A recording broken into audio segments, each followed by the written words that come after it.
I know that when I go to skate parks, and I have for a while, I grew up skating, and in no way am I any type of professional. I don't claim to be a great skater, but I grew up in the culture, in that subculture, and I always saw dudes running in with their shirts off, shoestrings holding their pants up, running in, and grabbing like a little Debbie or a zebra cake or a honey bun or something, and they go in the back and grab a Haritos.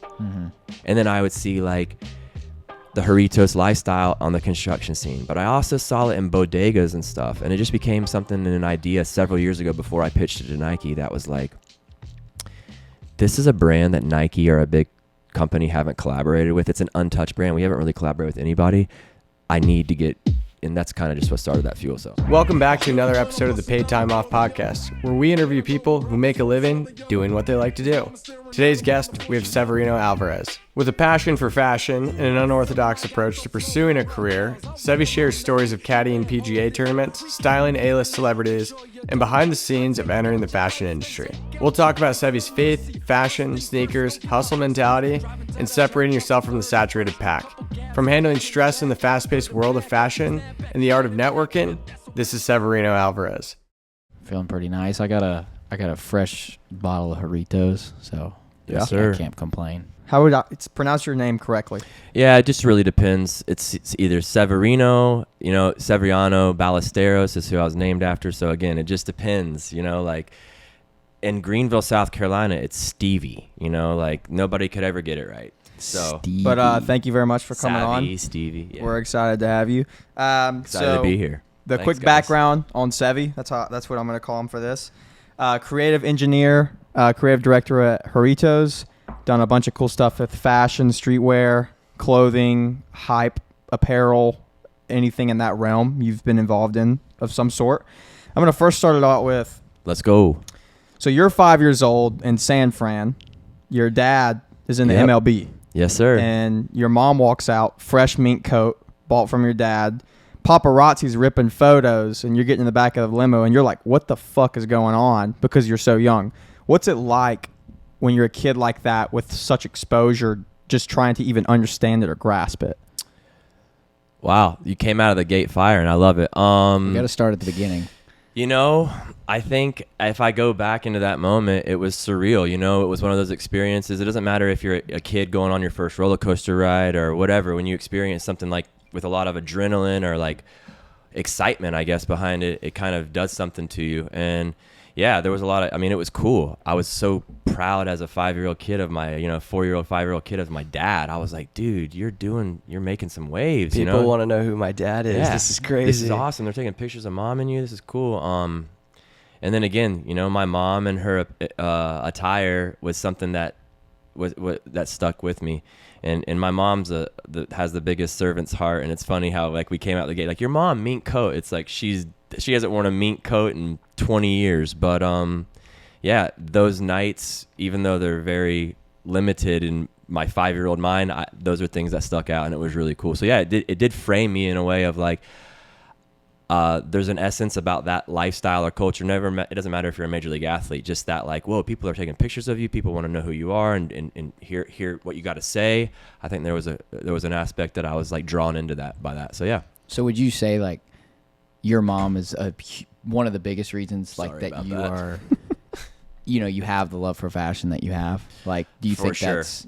My mom dressed us in Oshkosh Bagosh back in the day. If you know Oshkosh Bagosh, then you're like late 80s, 90s. Mm-hmm. And yeah, we were dialed in. Like my brother and I had matching outfits. And again, she started that. I think at the beginning it was like, oh goodness, why are we wearing this? And then it kind of, as I got into, I guess, middle school, high school, it was like, oh wow, style. This is kind of a thing, right. But like as a kid, like, 5th grade, what are you, kindergarten, 1st grade-ish? Like, you're rolling into school. Like, did you think that you were different than any of your peers? Or, like, what was that like? Not at all. I think Yeah. I was too wild of a kid. Just literally bouncing off the walls. Every form of ADD that a doctor could probably prescribe stuff for. And that's kind of what made me just not feel like different than people. I was always probably getting into trouble, so it wasn't like I always came in at like, oh, my dad's a ball player or anything like that. I was like, I'm a troublemaker and I gotta watch out. Right. Did you do well like academically in school? I did. When I applied myself, yeah. I feel like I have a pretty a good learning curve, and there's a lot of things that I don't enjoy studying, but I got them done. And yeah, I think I graduated with, a 3.5 or plus or something like that. Yeah. So how often were you kind of moving around in school due to your dad's career? I stayed in Greenville, South Carolina through my dad's career. 5 years old, you're not going to school. You're in, K5. Yeah. So when I was 6, 7 and beyond, my dad was all Atlanta Braves. And we stayed here in Greenville, South Carolina. I went to Southside Christian School from K1 to 9th grade, and I did my 10th, 11th, and senior year at Malden High School here in Greenville. Sweet. So do you want to? I forgot the presents over there, but now it's time for the present. If you want to Sorry. grab the. Yeah, let me do that. How do you forget your own present, man? Sorry. Come on.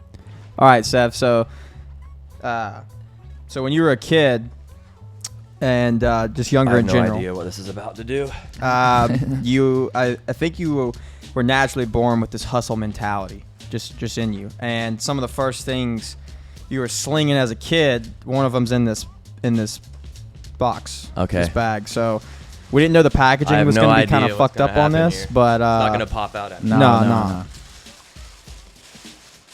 I just want to know what Great rapping, by the way. what you think of this. What do you like? What memory is in your head when you see? Bro. Yes. All right, let's show it to the people. TY Beanie Babies. That's right. Okay. I'm going to have to remember the name of the pool, but on Butler Road in Greenville, there's a Dollar General where I'm trying to think of something Either way, I used to wait outside. It was called Upstate Pools, I think. Upstate Pools. And they used to be like the only account in Greenville, South Carolina that sold Beanie Babies. So yeah, 12, 13, 14 years old. I would say, and I stood in a Beanie Baby line before I stood in a sneaker line. Let's just put it that way. That's funny.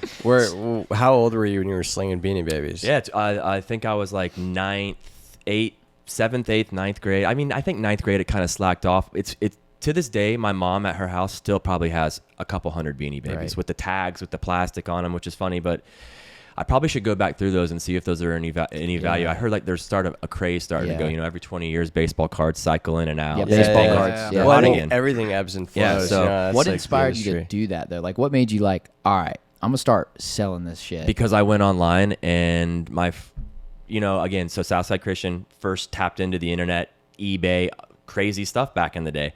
And I was like, bro, these things are going for hundreds more. And which this quickly transitioned into baseball cards in middle school, high school, because again, the hustle of I want to make some money. To be honest with you. And what was like the drive to make money? Was it just like you could like, get, did you have something you wanted to buy, or was it just like I just want money? Or is it like you just enjoyed the game of it? I enjoyed the game of. Yeah, so like obviously profit's great, but in my mind as a kid, I was very well taken care of, and my family, we're blessed. So like I wasn't really doing it to buy any. I mean, I think I was doing it to save up and buy my own stuff, but I think it was like the independence and the hustle of it. Like I can take something that's worth $5 and turn it into $25. That's awesome, Right. I gotta go like put that in. Bro, $15-$20 was enough gas for a whole tank back in the day. You know what I'm saying? Especially when you're like, wow, something that I find like as a passion is people are paying money for. Yeah. You're like, all of a sudden, like the profit that you're getting, yeah, it's profit, but you're also providing value. Like that's an addicting feeling. For sure. Would you say like that was, maybe you don't know, but maybe just talking about it out loud now, like, do you attribute that to be a bit of like the light bulb moment in a way for you to realize like, oh, I can make money doing what I want to do, not just getting a job. For sure. That was definitely like, wow, there's so many other ways than what the industry standards are for, hey, go become an engineer, mechanical engineer, or go become a store owner or whatever it is. Right. It's like there's these lanes in between the lanes that nobody knows really exists, especially back in the late 90s, early 2000s when I was growing up. And yeah, that's kind of what happened. It was my ability to say, hey, I can make money how I want. I mean, I was still pursuing baseball at the time. I was a kid. My dad, he retired when I was 10. So yeah, that sports were heavily, rooted in our family and all that. But this was just a hustle. I wasn't the kid that was like, and again, no hate. There's kids that collect Beanie Babies that are super like, I love stuffed animals and they're into the cartoons. I wasn't that guy. I was outside getting dirty, going crazy. I just wanted Beanie Babies because, and again, Beanie Babies, I don't know if you ever guys, when y'all were young, did pins ever become popular at your high school or middle school, where like the colored uniball Yes, pins? yeah. Okay. We had the scented like pencils Bro, too and stuff. all that. Yeah. So yeah, like that was this era of the youth finding stuff that became a commodity that we could, like as you get older, you find that cars and real estate, but like, it was like, there was this little generation of whatever I guess am I generation Z or X or I don't know. I think you're I'm X. 37 this weekend. So 30. I think that's X. I Okay. don't know. 86 birth year. Anyways, that group generation I felt like was a kind of a hustler mentality. We were like, whoa, you can do this and sell it for more. And that was the first time kids ever did that. And Dude, it was kind of the start of like buyer seller culture.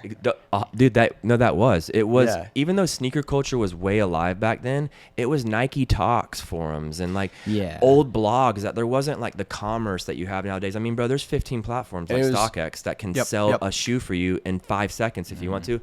That began off of all this. Yeah. Right, and especially from like the independent side, because like originally it was just probably totally monopolized by like the retail industry. Like that, like it was the rise of like independent buyer sellers. And, like nowadays we're like doing e-commerce. You can drop ship, which is crazy. That is wild. It's kind of cool that like your like natural gift for buying and selling like happened to be at the rise of like that cultural movement. Yeah. And it was Beanie Babies, which is just awesome. It's pretty wild. I mean, I look back and it's just my life, but I guess if you try to like take yourself outside of yourself and look back, it, like you said, it's pretty cool that was happening, because even nowadays there's going to be new things for young kids to create marketplaces for, but if you try to get involved in the stuff that I historically have been involved with over the last decade, you're not going to really profit like the story that I have is. And that's not a brag. That's just like, bro, the market got so saturated and it's changed. Like,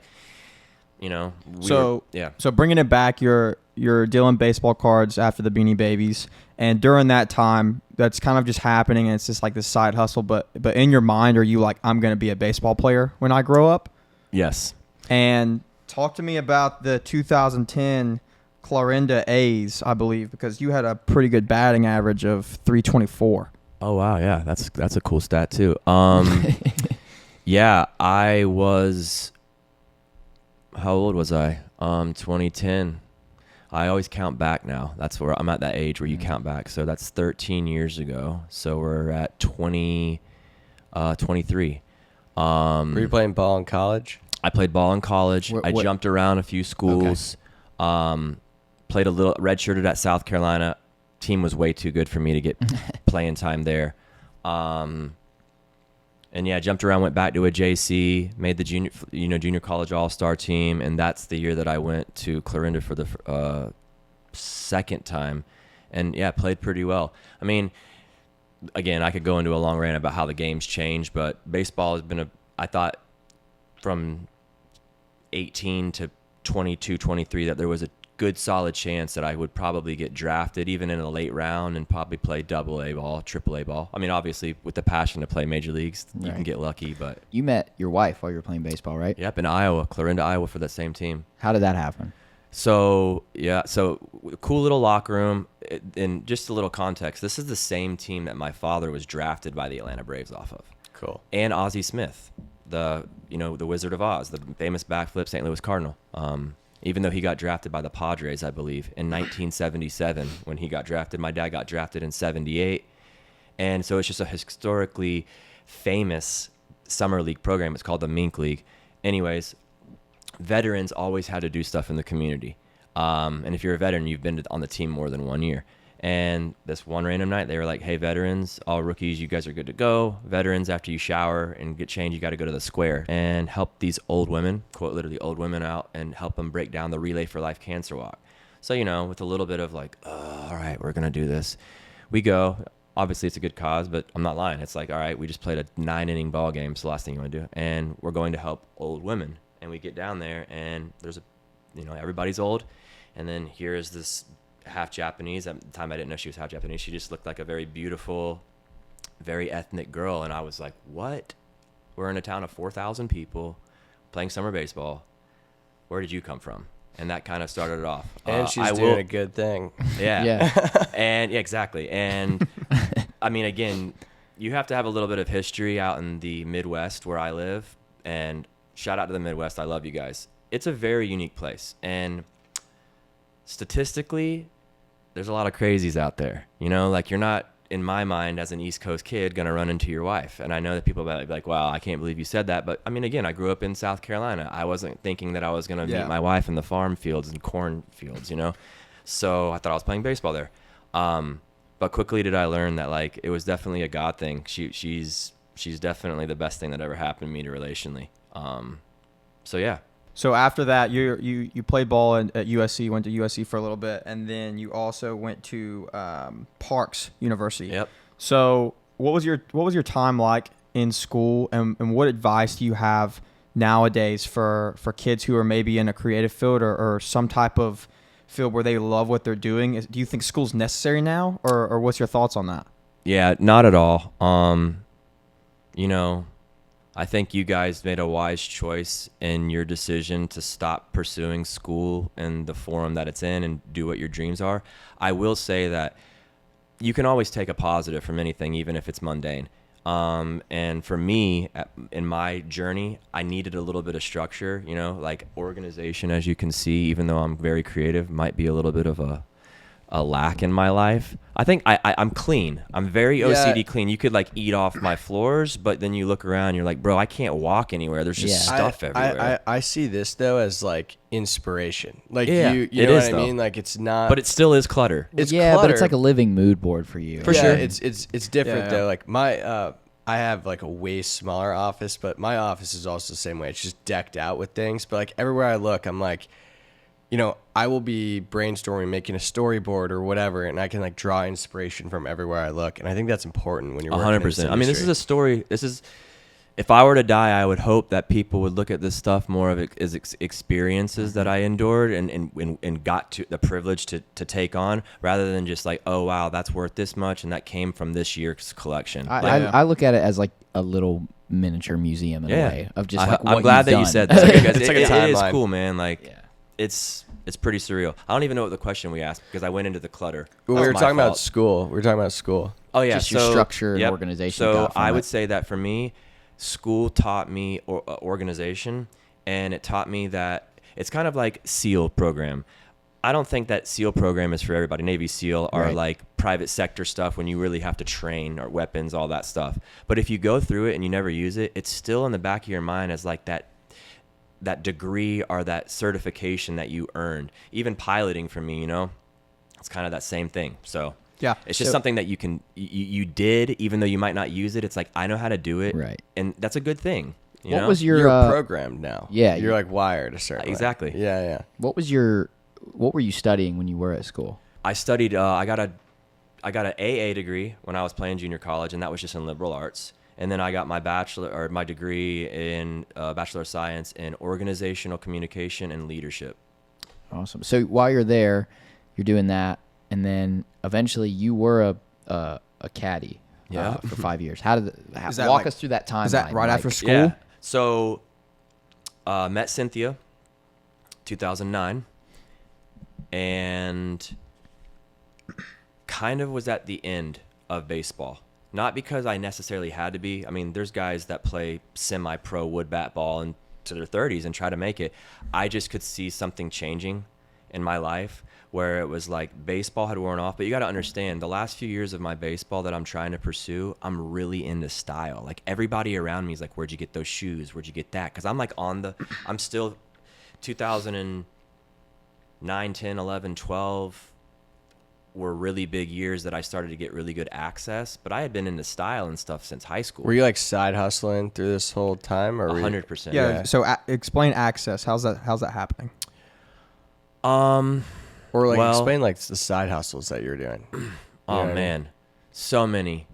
I mean, I'm not gonna lie. There was a hustle in college that I sold pot.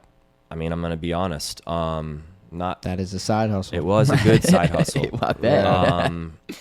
And yeah, it was something that I'm not proud of. But if you look at the statistics, I didn't get in that much trouble or That's any, good. and it provided a certain type of lifestyle for a short period of time.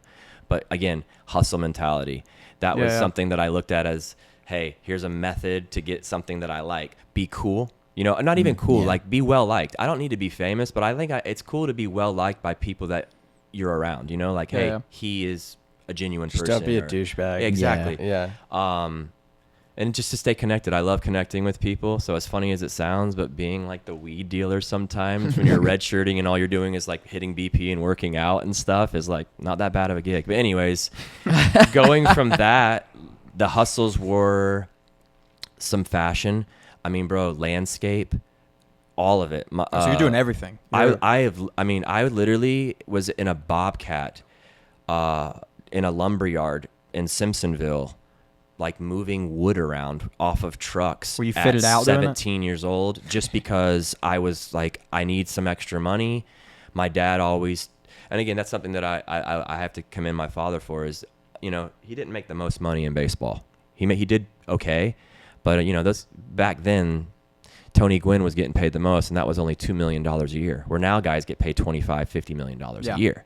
Way different game.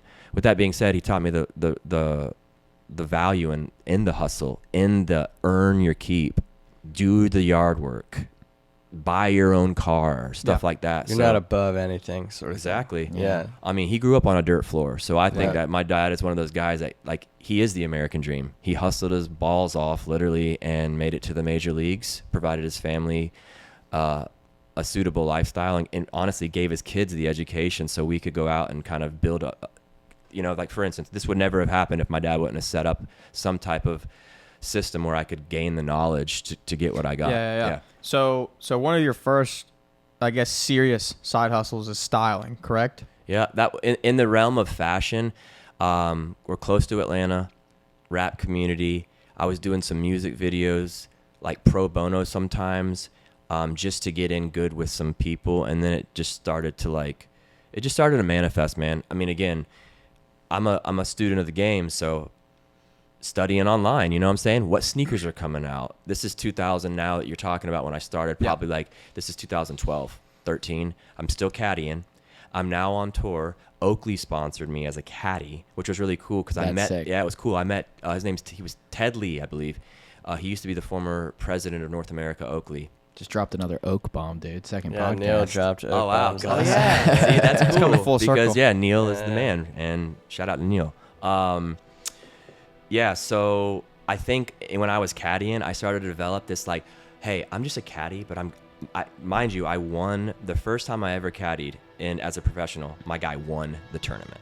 The first time ever. Oh, that's awesome. On the nationwide tour. Are you caddying after you stopped playing pro ball? Or Right when I got done playing baseball, which is actually the transition that you said of how I got into it. I'm a competitor, and when I lost that, I actually went into some depression. Like, I'm like, what am I going to do? I'm in Kansas City. I'm finishing up my degree. Self-doubt? Oh, bro, a lot of it. Like, Just your whole path took the path a is turn. pivoted. It's like there's a fork in the road where you thought that the road was going to keep going straight. Right. So you have to take a direction, but you're still in this moment of like, what is going on? So it was really, again, surreal moment. Do you think your faith was stronger or like weaker at that time? Or like in your life?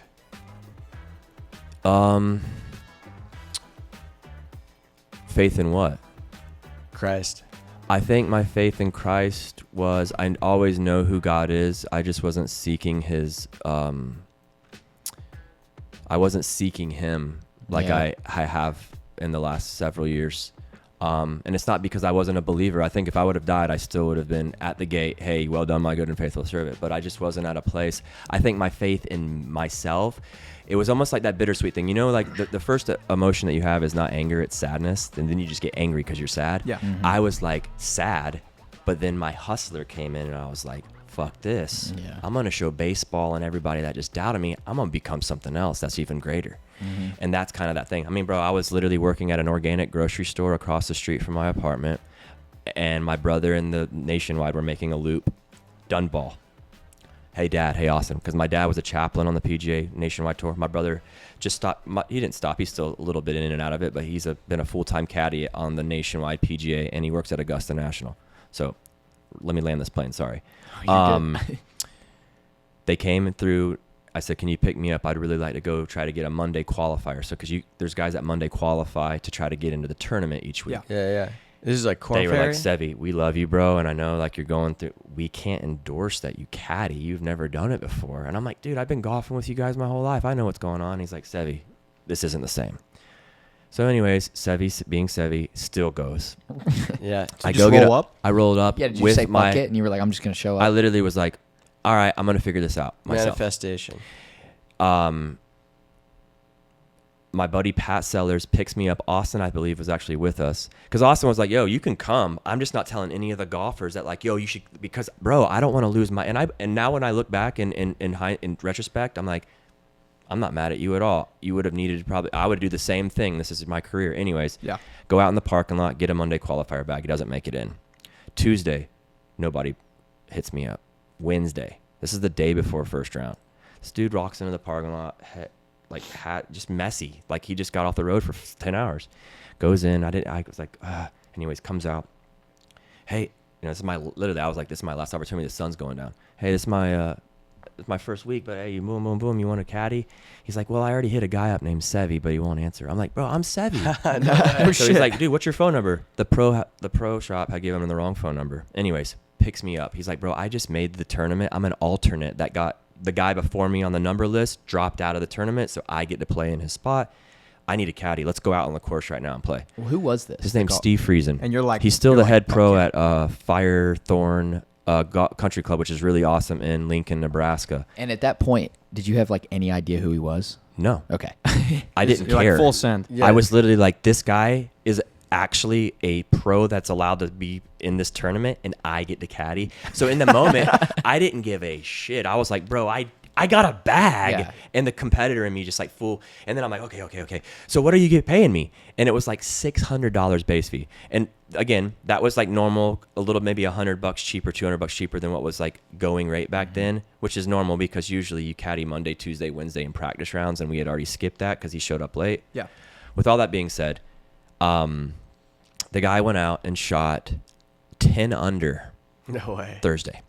He backed it up with a 68 4 under.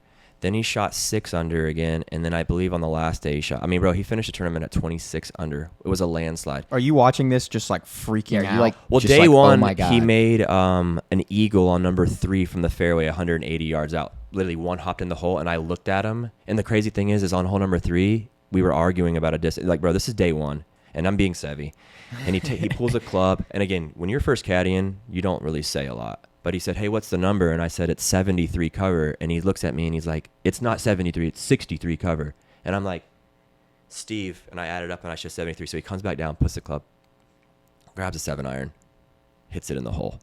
And I was like, You're like, hell yeah. let's go. And yeah. He looked at you like, we're doing this. Like, thing. we're I a mean, he team. looked at me like, no, it wasn't that quite there yet. But Yeah, he looked yeah. at me like, is this real? Yeah. And I'm like, is this real? Because, bro, in the last 48 hours, the guy had walked into the parking lot with hat hair, like not looking like a PGA pro, to final hole. We look at each other and I look at the scorecard and I said, I'm like shaking. I'm like, bro, you just shot 62. Like, whoa. And you haven't played in a sanctioned nationwide event in a while, like, because he's Yeah. not that high on the money list. Anyways, he won, and that just became my whole year. That was he your asked year's me to literally salary, after. or you just traveled. Oh well, the crazy thing is, so caddies get paid 10% usually. Right. My deal was 20.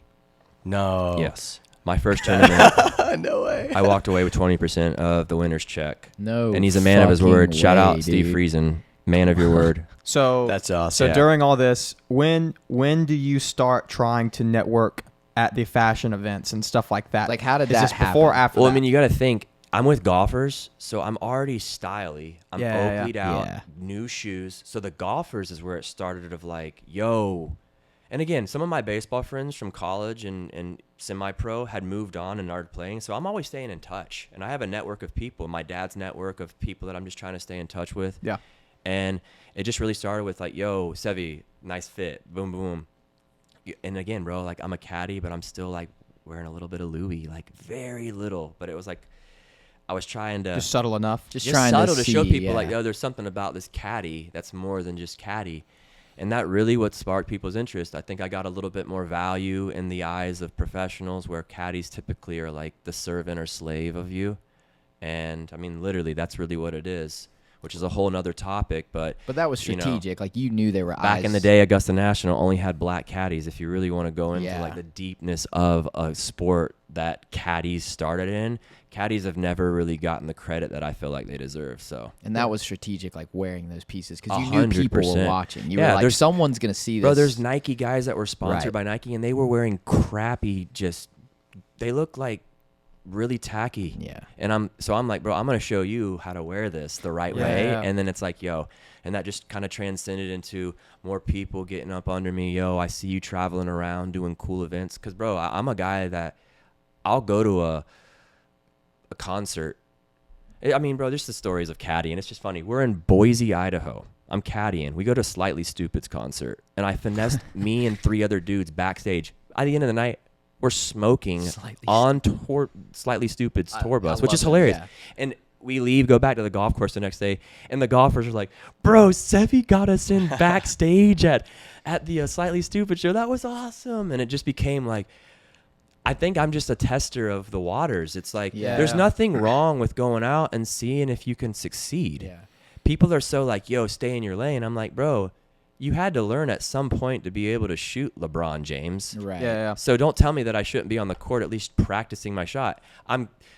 We're logical enough that if you're not gonna, if I'm shooting bricks for more than a couple of days, guess what? With basketball, I'm not playing it. I'm Yeah. gonna move on to the next thing.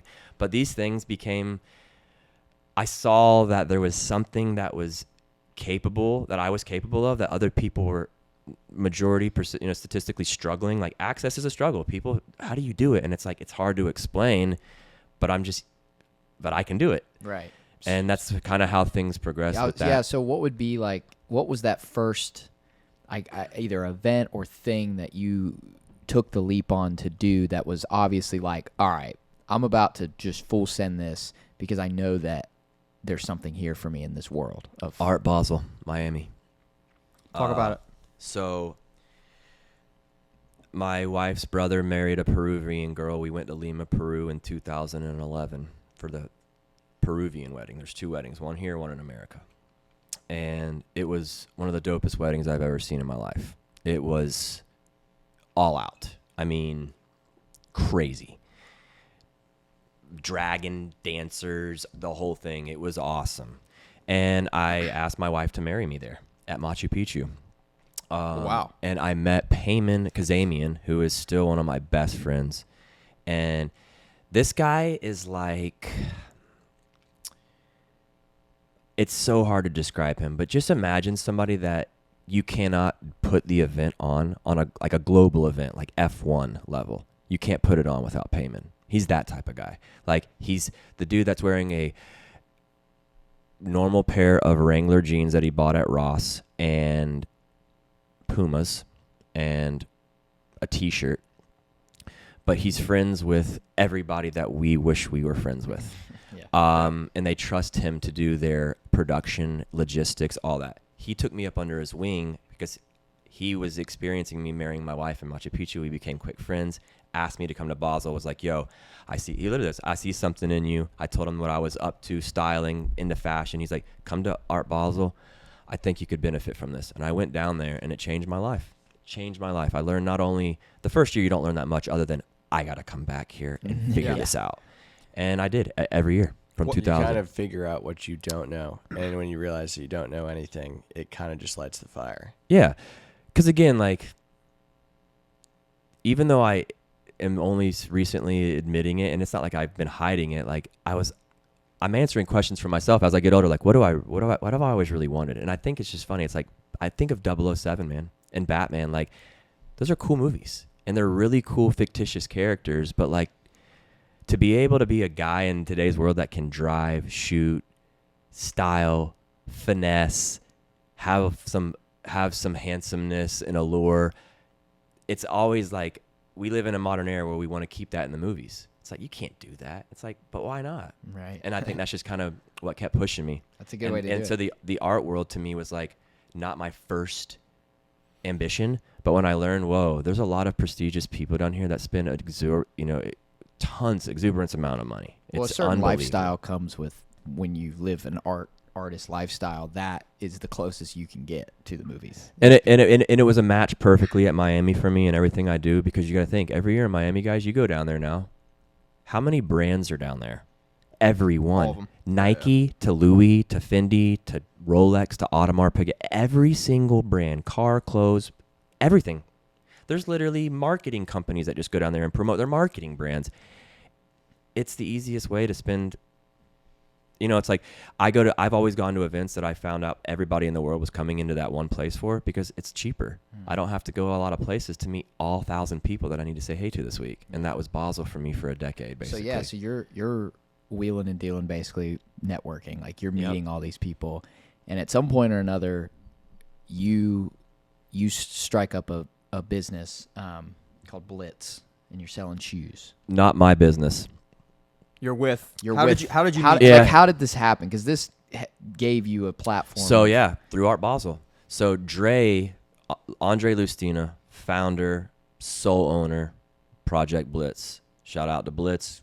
Great platform, an amazing experience, like a privatized warehouse where you go in and you can see about anything from sneakers to hypebeast fashion, Supreme, even art. Dre is literally the OG of collecting quality goods that everybody wants. And we met at Miami through a friend, Trinidad James. He was a hip hop artist. And I don't even know how I was telling it to, but what was really unique is when I met Dre, he freaked out on me and said, my mother died, and I've been speaking to somebody about it, a therapist. That's nothing that I don't really endorse this, but just full transparency, Dre was seeing like a therapist, like a psychic kind of, and the psychic said that you will meet a guy named Seve and you will become lifelong friends, keep him close. And Dre told me that in Miami in front of that's Trinidad crazy. James and my wife, and we were like, yo, TJ, Trinidad, who's your guy right here? That's weird.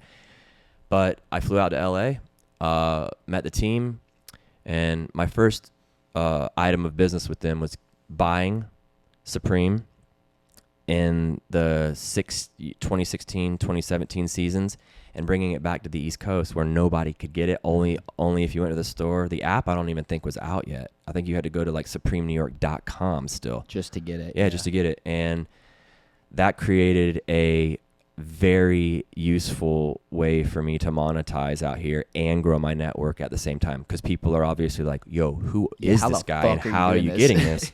But also, let me get 3 of those box logos for $500 each, So it's Yeah. like, okay. And that just became something that I was passionate about. Again, just full clarity, I've brought a lot of value to Blitz through financial deals, securing a lot of different connections that Dre in certain places needed, endorsing him to people that needed my cosign for him to be able to move forward with certain things. But I would still say that even after all the value, we still do, and I'm involved in Blitz because of the deals that I've helped process for them. Sure. We'll just say that. There's some finance deals and some stuff like that I'm still a part of because investors and friends of mine have helped Dre's business in certain aspects. This is my last thing about Blitz is just, if you can, what would be like your top number one story you would tell people, just because there's a lot of very interesting people moving in and out because of Blitz and what it did, like celebrity wise. Like, what would be your top? I don't have a top because I have like a top 5. I mean, real fast though. Sure, yeah. Met Jay-Z and Beyonce because of Andre. I literally put Beyonce's shoes on because she was pregnant with her youngest. Is it Ivy? Like literally. You put pregnant. it on her? Yeah, because she had a 8-month belly. She was literally there with her team, and I be literally was freaking. like, it was the ones that self-lace. Hyper. Yeah, the Nikes. Yeah. Yep. Yeah. And she bought them. It was The all great. white ones, or was it the other ones? They were like gray. I have the Yeah. all white ones. Yeah. Yeah. Yeah. So yeah, that was crazy. Travis Scott, I mean, name him. And they Dre just, has and they were really coming through to introduced me this- to, and that's another thing. You know, Dre and I actually aren't on the best terms right now. Not that that matters, because what the truth is that Dre schooled me probably more than anybody else in fashion. He taught me so much. So yeah, shout out to literally Andre Lustina and Project Blitz, the whole team. I mean, I hate to say I wouldn't be capable of doing what I've done without them, because I believe in myself, but I know his impact on my life and my professional career has been monumental. And I mean, dude, these stories, like, bro, Beyonce threw her black card on it's just cool when it's like ting ting, and it's not like she was doing it. It was just like it hit the wood counter, and I remember picking it up and literally looking at a Centurion card that said Beyonce Knowles. I was like, is this real right now? So yeah, those kind of stories. Yeah. We've also had crazy ones where people have broken into the warehouse and stolen the Air Mags No way. from Back to the Future, the one that self-laced, Yeah, like the yeah. $100,000 The big ones. Yeah. Bro, it's wild. So there's great stuff Right. and crazy stuff just because, but it's actually It's a the beautiful world, thing. man. If you look at it from a distance, you're like, that's because you guys are doing so much energy movement that you're attracting So- everybody, the good and the bad and the ugly. Yeah, to an average listener or viewer, how big would you say Blitz is in the sense of supplying fashion and sneakers and things? Is it just West Coast, or is it No. a global? Or Blitz and Dre don't get enough credit. Everybody else nowadays is flexing and talking just junk, bro. Literally, and I'm not saying that Dre is the reason.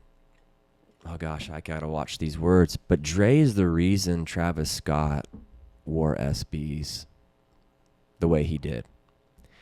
I'm not gonna say that Travis Scott's style came from Dre, but I know for a fact that Dre has influenced so many celebrities, athletes' style, their choice of sneakers, and their whole like, what am I trying to project as this famous person? Like, Dre what's has my literally brand? helped Yeah. them countless times. Think about it. 2017, 2018, 16, 17, 18 was when Virgil and Travis made SBs crazy. yeah, They were wearing them everywhere. Mm-hmm. Those were all coming from Blitz. Kylie Jenner posting all of her pics, the Paris is that. Each one of those shoes that Kylie put on was from Dre directly, because he's got what you need. It's crazy. Yeah. And so I Yeah. think, you're doing this, and did you ever feel any sense of just like, you're with these people that are huge in the industry, and this isn't something everyone has a problem with. I don't, but did you ever feel a sense of just misplaced because these people were so big in this world, right? Like, was there ever a sense of like identity, like you just felt like out of place, or did you feel like, nah, like I'm doing exactly what I'm supposed to be doing right now? Yeah. Yeah. I never felt out of place. I was nervous around Jay-Z and Beyonce, just like I was nervous when I met Michael Jordan Sure. or Travis, but it's not nervous. I mean, again, bro, Travis Scott, I look at it from, again, I'm a statistic guy. I don't give a damn if you're famous, but if you make $50 million a year and you are literally known by billions of people, that is incredible amounts of influence. You are literally on a level of 150, 250 people in the entire world. Yeah. That's incredible. So any businessman high level will think. Bernard Arnault knows who Travis Scott is, the owner of LVMH, Yeah. That says something. So I think that's why I was like, whoa. But as far as how I operate with them, I'm very confident in myself because of how I grew up and what I believe in my foundation in God. Yeah. So Awesome. a story I want to bring up about Blitz and you and Andre. So both of you guys are in an elevator on Rodeo, Oh, yeah. and let's just say a connection happens that will end up being probably one of the biggest connections that spark other things, maybe in your whole career. 100%. Talk about what happened in the elevator. Yeah, so Dre and I are on the elevator. He was picking up a specific piece, and Gucci on Rodeo sells children clothing. So even though it was probably at the time a little bit more than I should have been spending on my kids' clothes, my wife was pregnant, and I'm like, I'm going to see if I can get a Gucci baby holster. Like, that's just dope. Anyways, they didn't have the one I was looking for, and we rode down the elevator with this family, 2 young kids. One's probably, at the time, Max was, let's just say 9. Sam was 13. And I'll just leave their last name out if that's cool. But Scott and Tanya, they were there. And when I tell you, I've never seen two parents shop out a designer store for kids that are going to grow out of these clothes in 5 weeks. It was insane. I mean, kids were like stacked up in like, you don't need to know that. Okay, that jacket's $5,000. Okay, it's like they're dropping just. So me being the networker, we're wearing shoes too. So we're riding the elevator, and the kids go, Max, hey Dad, look at their shoes. And I think Dre had some like brand new Yeezys on. I forgot what I had on. And then we just started talking. Got the phone number, invited them over to Blitz. And they were like, oh, sure, we'll be over there tomorrow. We got to go down to our house. We have another house in South LA. And or way south of LA, let's just be honest. And it just turned into a 5-figure shopping experience the next day for kids. And It's all for the kids. Oh, yeah. I think maybe Tanya and Scott walked out with 1 or 2 pairs of shoes. The kids walked out with like 30 each. It was obnoxious. And they're just like not just any shoes. They're no. they're These getting are all like the goodies. the 10 of Off-White. They got every single pair, each of them. I mean, yeah. Which is funny because we probably won't get to it, but fast forward years later, when they grew out of those shoes, Scott hit me up. I sold every single pair and gave them money back, and that was like Scott being like, "Bro, you the man. You sold them to us, and we get money back, and boom, That's boom, awesome. boom." And that's actually what started my relationship with Scott on a deeper level, because Sam and Max were just at a point in their life where I felt like Sam the most, the older one, who I still have a very deep relationship. I kind of mentored him. He was like a younger brother to me. I could see a lot of myself and passion in his eyes, but I saw a lot of things that I haven't experienced that he was being distracted by because of there was just some other things that we won't go into, but he needed a big bro. And I turned into that big bro for a few years, took him all over the world. And Scott blessed me, and he paid me for my time. I think that I brought a lot of value to the family. I helped Scott make some money. Scott's helped me make a lot of money. And yeah, Scott introduced me to the owner and founder of Haritos. He's the current owner of the family of Haritos. And that was like at a gala. We were like, yo, who is that guy? Let me talk to him. And there I am in El Paso, Texas, shortly thereafter. In 2017, I had worked for Scott for like 3 or 4 years collectively. Again, doing a lot of stuff, helping Tanya with fashion, helping Max and Sam with fashion, helping yada. So Haritos gave me a shot, and it was all off of Scott's endorsement. And I know some of your first glimpses of Haritos is at parties at your grandma's house. Yep. I mean, back in Tampa, Florida, we used to go to this little place called Jimmy John's. It was way before too. It was Freaky fast delivery. I forget. It was like Jungle Gyms something. Not Jimmy John's, Jungle Gyms. And yeah, they had Haritos there. And I remember just back in the day being like this sweet Mexican soda that you can't screw off, and that like. I know it's crazy too. The only other things as a kid that you can't screw off are beer, you know? Yeah, So it's it gives kind of you like, that, like- yeah, what's up? I'm drinking this. It gives you like that like I shouldn't be having that. Exactly. Yeah, and that's why you want And it. that's why I wanted it. Yeah, exactly. And yeah, it's funny how do things you all come back. feel when someone says now, especially like it's just a soda? Yeah. I mean, it is. I guess the product's just a soda, but you know, so is Apple. Apple is just the umbrella for all these other little products. Haritos is doing that now. It's more of like Haritos is a lifestyle. We just happen to sell soda, and that's kind of what we're buying into. Before we jump in, do you want to take an intermission? You want to take an intermission, or you want to keep What rolling? do you want to do? I don't care. I don't Dude, let's care. keep I rolling. said we keep No, rolling. that's cool. Is everyone So- good? Everything's rolling? Yeah. So something I want to talk about is obviously now you've taken Haritos to areas that they probably had never even thought about exploring. And a quote from your Hypebeast interview I wanted to talk about, which I caught my eye, was you said, "I observe culture, and I remember seeing farmers, construction workers, and skaters drink Haritos. Why couldn't we be drinking it during a fashion show in Paris too? I'm not a counterculture guy, but I like to prove people wrong." Yeah. So Haritos is kind of in a group of other brands that they're no way similar other than this fact. Carhartt, WIP. It's becoming like a sick. I mean, it has been a sick brand, but it is like a fashion brand. They just collaborated with Sakai, the Japanese. Yep. It's you saw those pieces. Remember I showed you? Yeah. We went to the store recently in New York, and It's pretty awesome. Yeah. Anybody that would start off with Carhartt would go to Tractor Supply store in Greenville and go get a Carhartt jacket, and they'd use it on their farm or to do their cattle and horse farm, whatever. That's where Carhartt started. That's actually the essence of Carhartt is workwear. You know what I'm saying? Or Dickies, same thing. Yeah, it's supposed to be like durable. Like you Yeah, can wear, and it lasts is forever. Yeah. But now people are wearing that front row at Louis Vuitton. Why?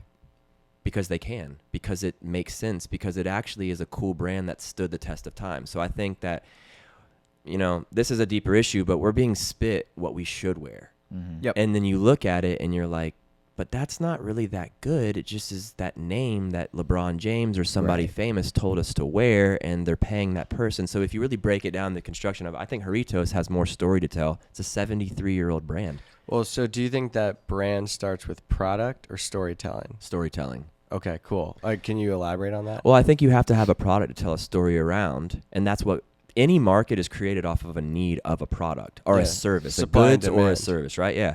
So at the time, I think that Don was his name, saw a need for the first flavor we did was coffee back in the day, a carbonated coffee drink.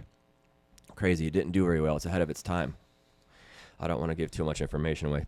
That might be coming back in the future, though. That's actually a good segue to that. But anyways, I think that the story that we've told is authentic, family owned. We play the fly on the wall. Again, like it's hard to explain how my mind works with Haritos, but yeah, I think that like I basically said, I'm not trying to be Louis Vuitton. But when you go to Louis Vuitton, no matter where you go or any store, and you go into the little private room that you're buying a bag for your girl or whatever for yourself, you know what they bring out on a little tray? Refreshments, right? refreshments and the snackies. Yeah. Why can't Haritos be the refreshment? Mm-hmm. That's the role I want to play with Louis Vuitton. That's the role I wanted to play with Nike. I know that when I go to skate parks, and I have for a while, I grew up skating, and in no way am I any type of professional. I don't claim to be a great skater, but I grew up in the culture, in that subculture, and I always saw dudes running in with their shirts off, shoestrings holding their pants up, running in, and grabbing like a little Debbie or a zebra cake or a honey bun or something, and they go in the back and grab a Haritos. Mm-hmm. And then I would see like the Haritos lifestyle on the construction scene, but I also saw it in bodegas and stuff, and it just became something, an idea several years ago before I pitched it to Nike that was like, this is a brand that Nike or a big company haven't collaborated with. It's an untouched brand. We haven't really collaborated with anybody. I need to get, and that's kind of just what started that fuel cell. So walk me through that. Like you pitched it to Nike, right? Yep. Like, how's that work?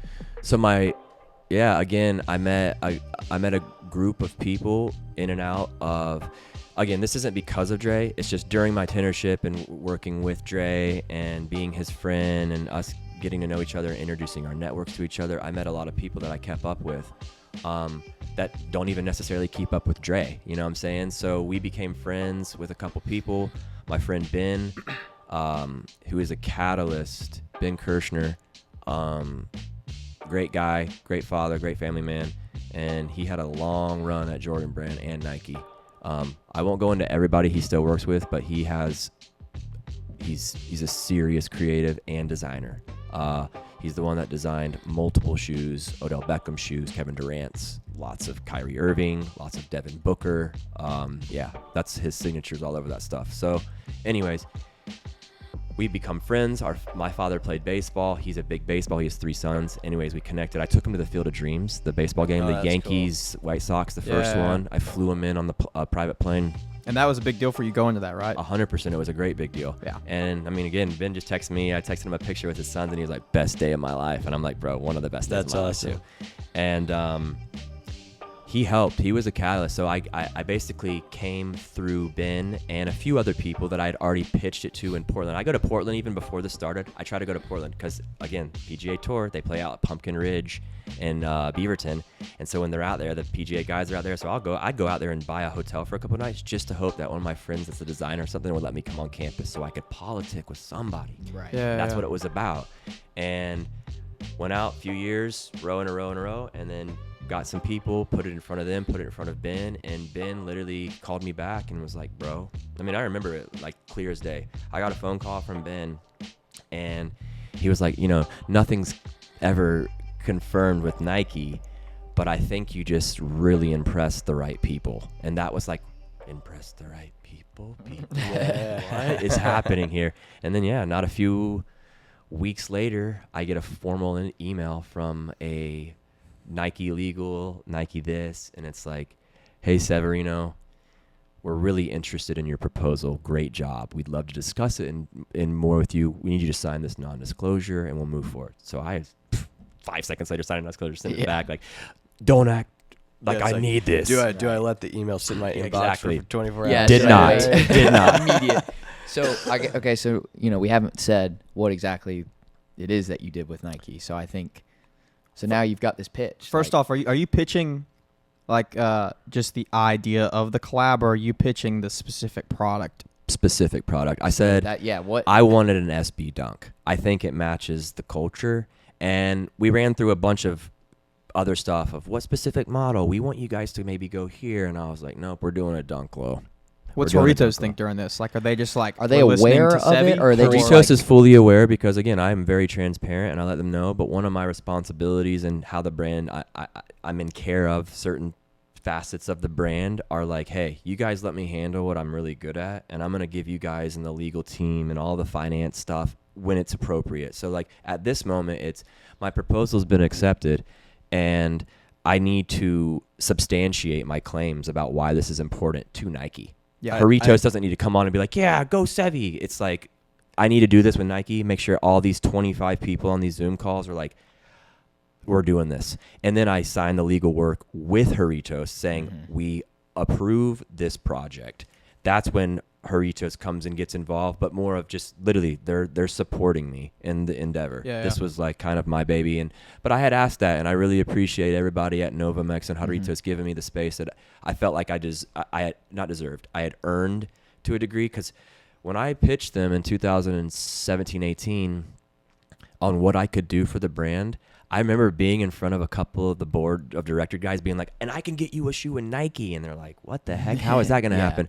So for that to come in and then to see the paperwork from Nike Legal come in, they were just like, whoa, let's do this. Did you pitch the shoe in person, like to Nike? Well, I pitched it in person to a few people.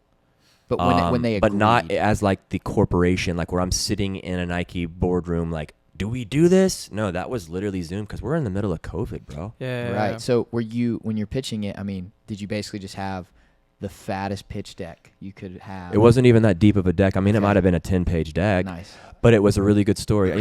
Something that I don't do a lot is read or write enough. I don't. I'm too, again, like just I can't sit down and do that, even though it's probably good that I start trying. But for this, I did. And when I do sit down, really cool stories come out. And there's a few of them throughout my life that I'm like, bro, that story sold it. Like, it was just a really good poetry, I think, that I was like, I wove the fabric of what Nike SB and that sub-grunge culture to what Haritos has been as a soda pop, and it made perfect sense. Yeah. Exactly. I think it's really interesting that with Nike, you brought them a product. You said, I want this product. And then you were saying similar thing with Haritos, like you bring them the final product. You don't really you fill them in on like what you're doing, but you said in both cases you were like, here is the package, we need to sign it. Was that something that you always did, or was that something that you learned over time as you went about this? This was a very much learning experience for me. I can't say that I've ever done a project of that size before, kind of on my own with my direct team. I mean, again, there's so many people that helped out, probably a list of 20 or 30 or 40 or 50 people, but making the calls day to day, doing the Zooms, going through every single process of creative, from sourcing fabric to doing all that, was just me and the direct Nike design team with, when you were designing the shoe. Yeah. I mean, all throughout it too, the storytelling, where I wanted it to launch, how many pairs I hoped that would be, created and all that stuff, which is still proprietary. It's secretive. Like, I don't know the exact pair number, but there's ranges and there's things that just I had to learn. So yeah, it was a much learning process, but there were things that I carried into it. I think my hustle mentality actually, and again, love Nike, great people, mostly great brand. I think that there's any brand has some dark facets to any the diamond. brand You know, that's there's a beautiful, corporate is gonna Exactly. have its and like, that's it. That's it. beast, you know what I mean? It's a beast. Yeah. Super They still got inspired the board of by the directors, brand. You know what I mean? Yeah. Their storytelling and what they've become is awesome. Anyways, it was an undertaking. It was something that was very difficult, but I'm so happy that I stayed Seve. And I mean that of like my hustle mentality of like, no, I'm not doing that, actually came out in those calls where I think a lot of times when you deal with people that big, you just cave and They just carve to bulldoze. anything. Yeah. Well, that's what I was going to We'll do whatever you Yeah. want. And it was like, no, I'm not doing that. That's what I was going to say. Was it normal, the amount of control you had over I just don't know. all- I've never done another project with Nike. Yeah, well, I like, and I think I ruffled feathers. There was definite calls where feathers were ruffled. There was apologies. I mean, bro, I'm just honest. I am a creative, and I'm not a type A, but I think I can like level off, and other people can be smarter and faster and all that. That's like, okay, cool. But I'm very confident, and I feel like my idea was so deeply rooted in a lot of R&D that I had done, where these guys are just designers for Nike. No offense. I mean, they're from all over the world. There's 3 Asian designers and some Hispanic and then a German, and like that's great because it's very universal, and we needed that on this project because Haritos is a Mexican brand, but it's also a brand, and that's the cool thing about Haritos, a Mexican soda that actually is a culturally diverse. It brings everybody in. Everybody wants it. It's cool. But you know the demographic that you're going for. 100%. But that's the demographic that I think all brands that want to substantiate their future, They have to. because it's a weird thing to say, but a lot of brands' client bases are dying. You know what I'm saying? Like, we are the new client base. So that's what I needed to go after. I don't need to go after 50-year-olds to drink carbonated soda. I need to go after 16-year-olds like, hey, mommy, buy that pack of soda for me. Yeah, find a demographic that can grow with the brand. Exactly. And like wants to digest the story. And like, when you get to a point where you're throwing a logo on, like, it says something about you. So can you elaborate a little bit on that as a brand guy? Like, just what do the brands that you wear say about you, and what do you look for in a brand? Oh, it's so in depth now. It's literally become like I know this sounds so weird, but almost like a financial algorithm where it's tough to explain if you're not day trading and you're like, oh, that's scary. But it's like almost like, I don't want to wear certain brands anymore because too many people are wearing them. Mm-hmm. I don't want to wear certain brands because of certain things that have come out about what they support. I mean, literally, bro, I'm on that level. Like, I want to work with people that I think are furthering humanity, or have the resources to do so. So they're like, why would you work with LVMH? They destroy so much product. Because they make $50 billion a year, and what you can do with that and the influence that they have over culture can change humanity. So I think like there is this balance between the brands that I like because they're dope to me, which we could go through a list of them. I think that Nike is a dope brand. There's not too many other shoe brands that I can say have had that hysteria behind them. Yeah. The whole Nike story built around shoes. Yeah.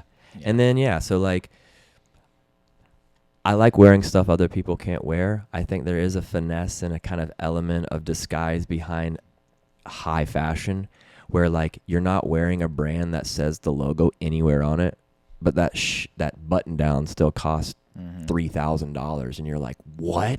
If you know, you know. It's like strategic differentiation. Yeah. I mean, it's the same thing as if you pulling up to a young car show where all these guys are in their racers, and they're like, there's a 1965 GTO Ferrari. They're like, oh, whatever. It's like, bro, that's a $50 million car. But if you pull up with a S2000 with flames coming out the back, everybody's taking pictures of it. That's just kind of the lifestyle that we're in. So I think that transcends into fashion. I think if you're really trying to make moves in fashion like I am and trying to be, I mean, again, my wife and I talk about it a lot. I would love to be a high position at LVMH, or a umbrella brand like that where I could really direct some creative. I think I have a lot of good storytelling capabilities.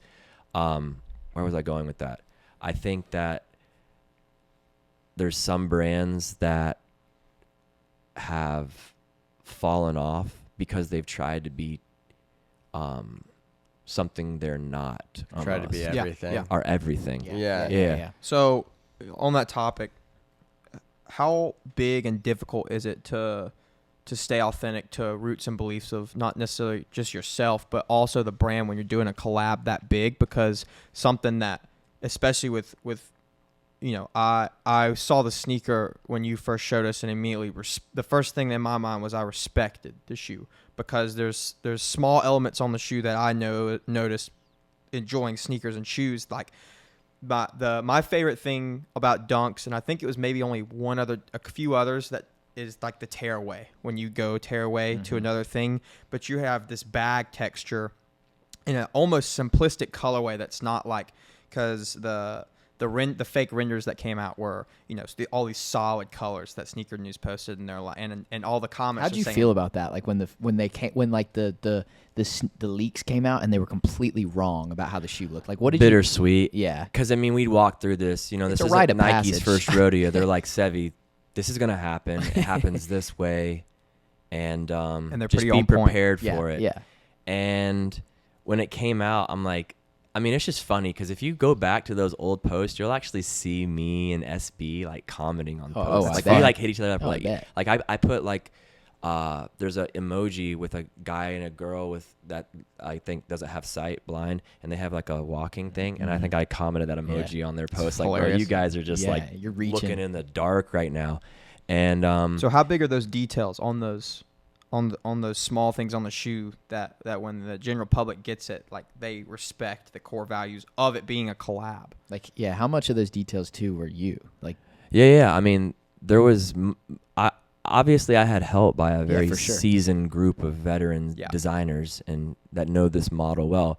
But again, like, I don't want to dumb down what I did, but you have a tech pack of a shoe that fits a mold. Like, that shoe didn't get a new designed sole by Severino Alvarez. I used the dimensions and the framework of what they had, and I just went to town on.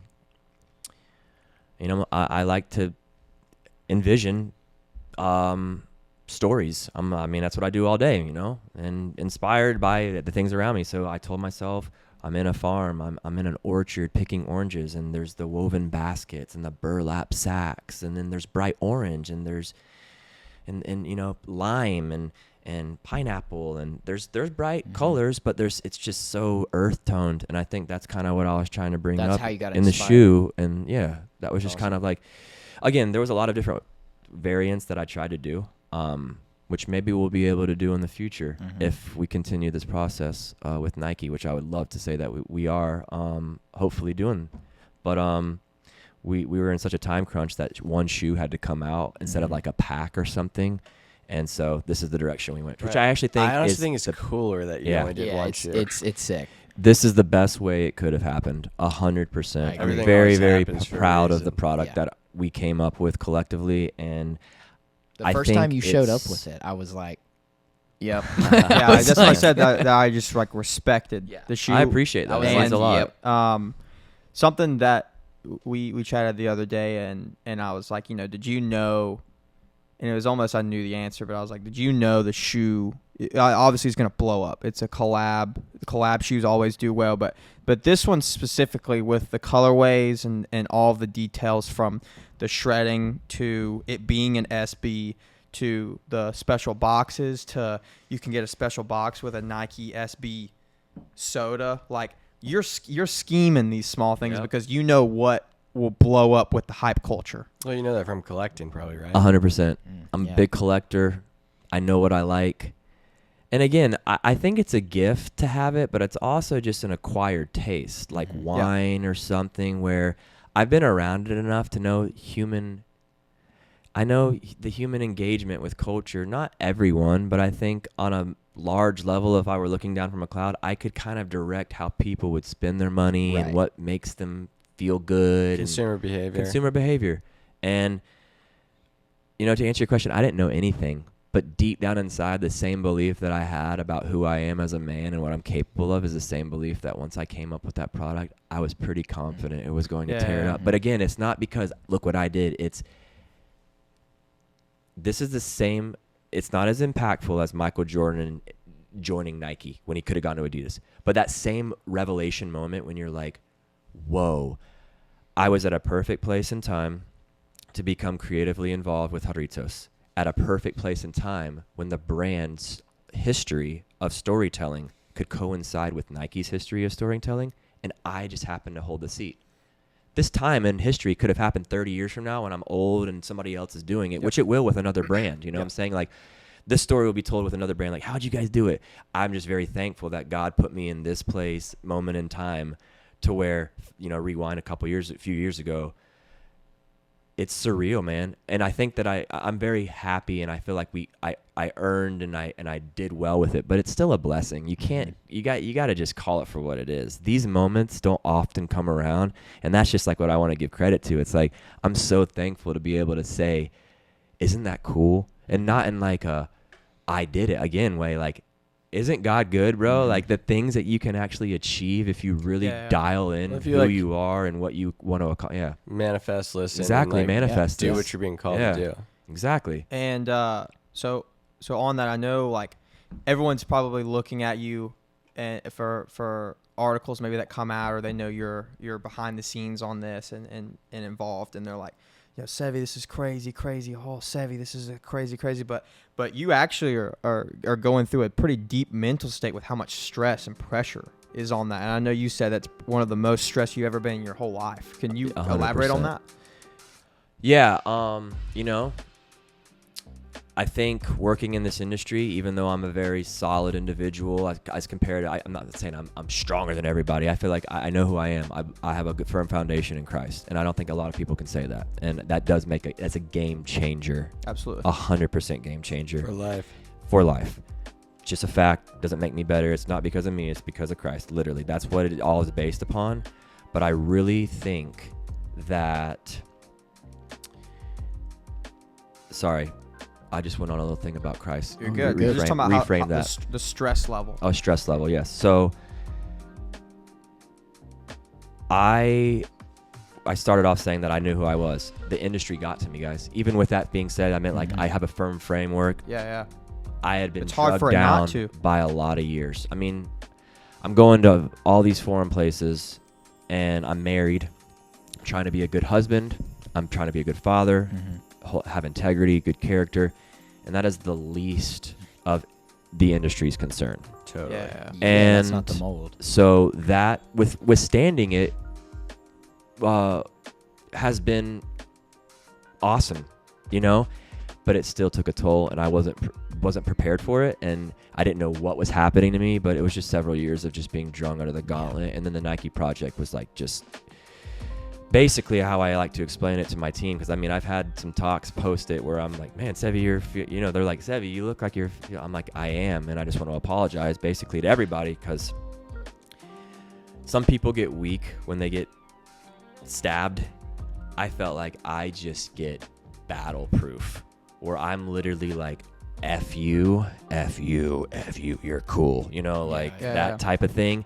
And it really does wound people. I mean, again, in this state in the last few years is when Dre and I had a falling out. So there's a lot of things to learn about me and I hope people can at least take this of like, whoa, like whatever they can learn from it. But I mean, I think controlling your tongue is the most important thing, honestly. But the stress load was unbearable, bro. I think that I was not equipped to handle all these high level decisions, and I did it, and I just needed like a good 4 or 5 months to decompress, see things from a different perspective outside. I literally went back to like, I just want to be at home with my wife and my kids, still maintaining my workflow, but like, I'm not taking on anything else right now. Yeah. Right. Yeah. Totally makes sense. So yeah, it was tough, but a lot of learning for myself. Yeah. So during all of these ups and downs of the career, not necessarily that many downs, but let's just say collabs and working with people and trial and error specifically, what would you say is the hardest that you failed during your entire career, and what'd you take away from that? Biggest, like, just I fucked up,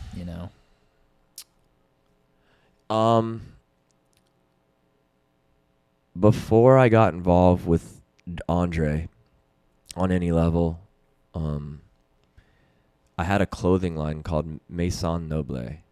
And a guy and I started it in Atlanta, and I was such a novice, and bad financial things happened, not on my part, but I just wasn't. So that was probably a thing where I look back and basically I trusted people that I shouldn't have given my trust to, I think was one of the big things in this industry. Personal failure is speaking truth without love. The Bible says to speak, it says love first. It says speak love and, you know, truth in love. It, like, meaning love is like the key here. Like, don't speak truth out of love. And I often speak, I mean, I'm a truthful guy. I'll tell you how it is. Yep.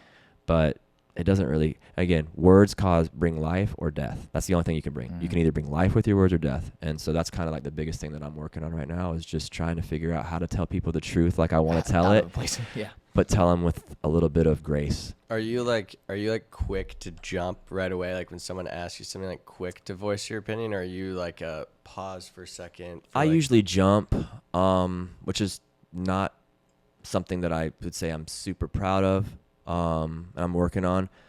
I do think that I'm more reserved as time goes along, but I will jump on certain issues. If you talk about God in a whack way, my God, or my wife, or my children, or children in general, not standing for it. No way. I'll get outlandish quick. Yeah. Yeah. But I mean, if As you're you talking should. about like, oh, you're a bum, or that was this, or you're a fake, I'm like, bro, keep Yeah. it moving. I don't really care. Yeah, it doesn't really matter. Yeah. I'm not Yeah. here to impress anybody. All All right, right. So we're back.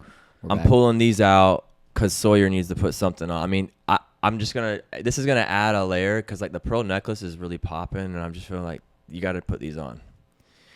Backstory, those are Louis Vuitton, which is hilarious because it's so like, I mean, Elevated. isn't Where did you that, acquire these at? where were those? How do you think I look in these? I think I got them Cooler? in Hawaii. I got them in Hawaii? Honolulu, Hawaii, Dude, like 2 that's months ago. cool, man. That's cool. Yeah. So, Before the Maui fires. yeah, Yes. fire or Fire. laser, Direct energy laser weapon. beam. All right, so let's talk inspirations. First one I want to bring up, obviously the legend, Virgil. You know how has his legacy affected your creativity passions today? So much. I knew Virgil from a distance. Virgil was never a friend of mine or a direct mentor to me. I was in a lot of the same places Virgil was. So if you do that, 20, 30 times, which it probably way more than, it was literally probably like 30 to 50 times of moments, not just like a walking by, but like I'm in Chicago when he's doing his MCA exhibit and I'm sitting at the dinner and he's doing like a 30-minute talk. So like our paths crossed a lot, and I really just always looked up to him from a distance. I mean, this guy is being pulled on from every corner, rapper, celebrity, everybody. I mean, high, low, businessman. He has an Off-White. It's worth $500 million brand. Like, he's just busy. So it wasn't somebody that I necessarily felt called to get really close to, just because I didn't want to be somebody. I know this sounds crazy. I don't think I was willing for Virgil to be like, I don't want to be your friend. So I always just respected the relationship we had, and I still think the same thing. I was always willing to, if Virgil would have come up to me, been like, yo, let's be friends, I would have done that. But I didn't need that to learn from him. He taught me failure is just part of the process. He taught that every project that you do, I love this, is a prototype. Meaning that when you make your new version, it'll always be better than the last one, but don't hate the last one. Put the product out instead of tinkering so long that it takes forever to put the product out. Have you ever heard sometimes marketing needs to be told no and product needs to be told go? Yeah. That's Yeah. beautiful. That's sick. See, like, that is literally in a different form. Like, Virgil's like, bro, just do it. Like, if you created it and it does have the framework it needs, then do it. It's not like, it's like saying, like, bro, if you put 4 wheels on a car and they have air in them, move the car, like, try to start the car and go. It isn't like you're telling somebody to start their car with no wheels on it and just drive down the street. It's like, bro, you have what you need.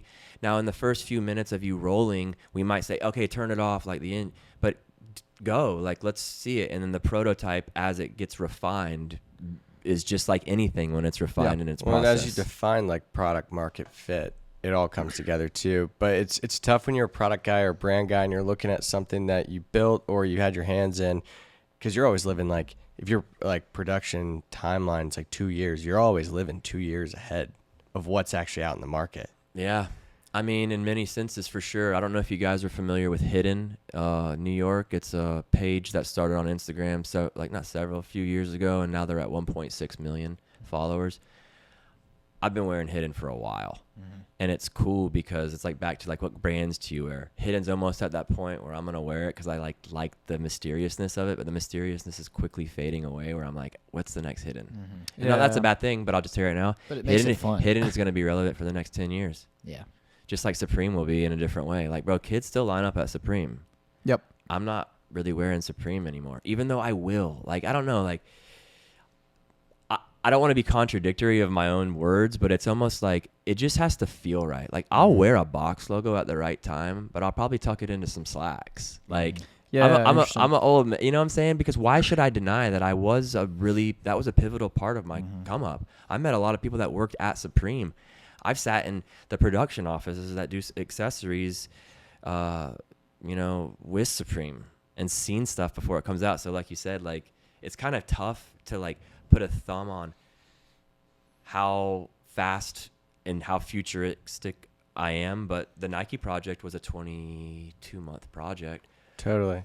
So yeah, there's mostly stuff that I'm wearing that people, and it's actually a negative too. So if you're out for the hype, don't do what we do, because this is actually the truth.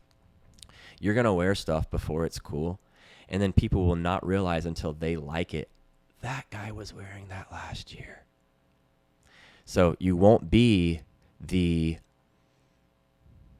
Actually, Lil Uzi gets away with it. Guys like that. And I'm not even like the biggest fan of Lil Uzi, other than this one facet of it. He's a rock star. Yeah. Little Uzi Vert is a rock star. He is a full-fledged rock star. You cannot say that he's not. I know he's doing the rap for him, but the way he wears stuff, he's the only person that can wear wild stuff. And I'm gonna be like, that's Lil Uzi.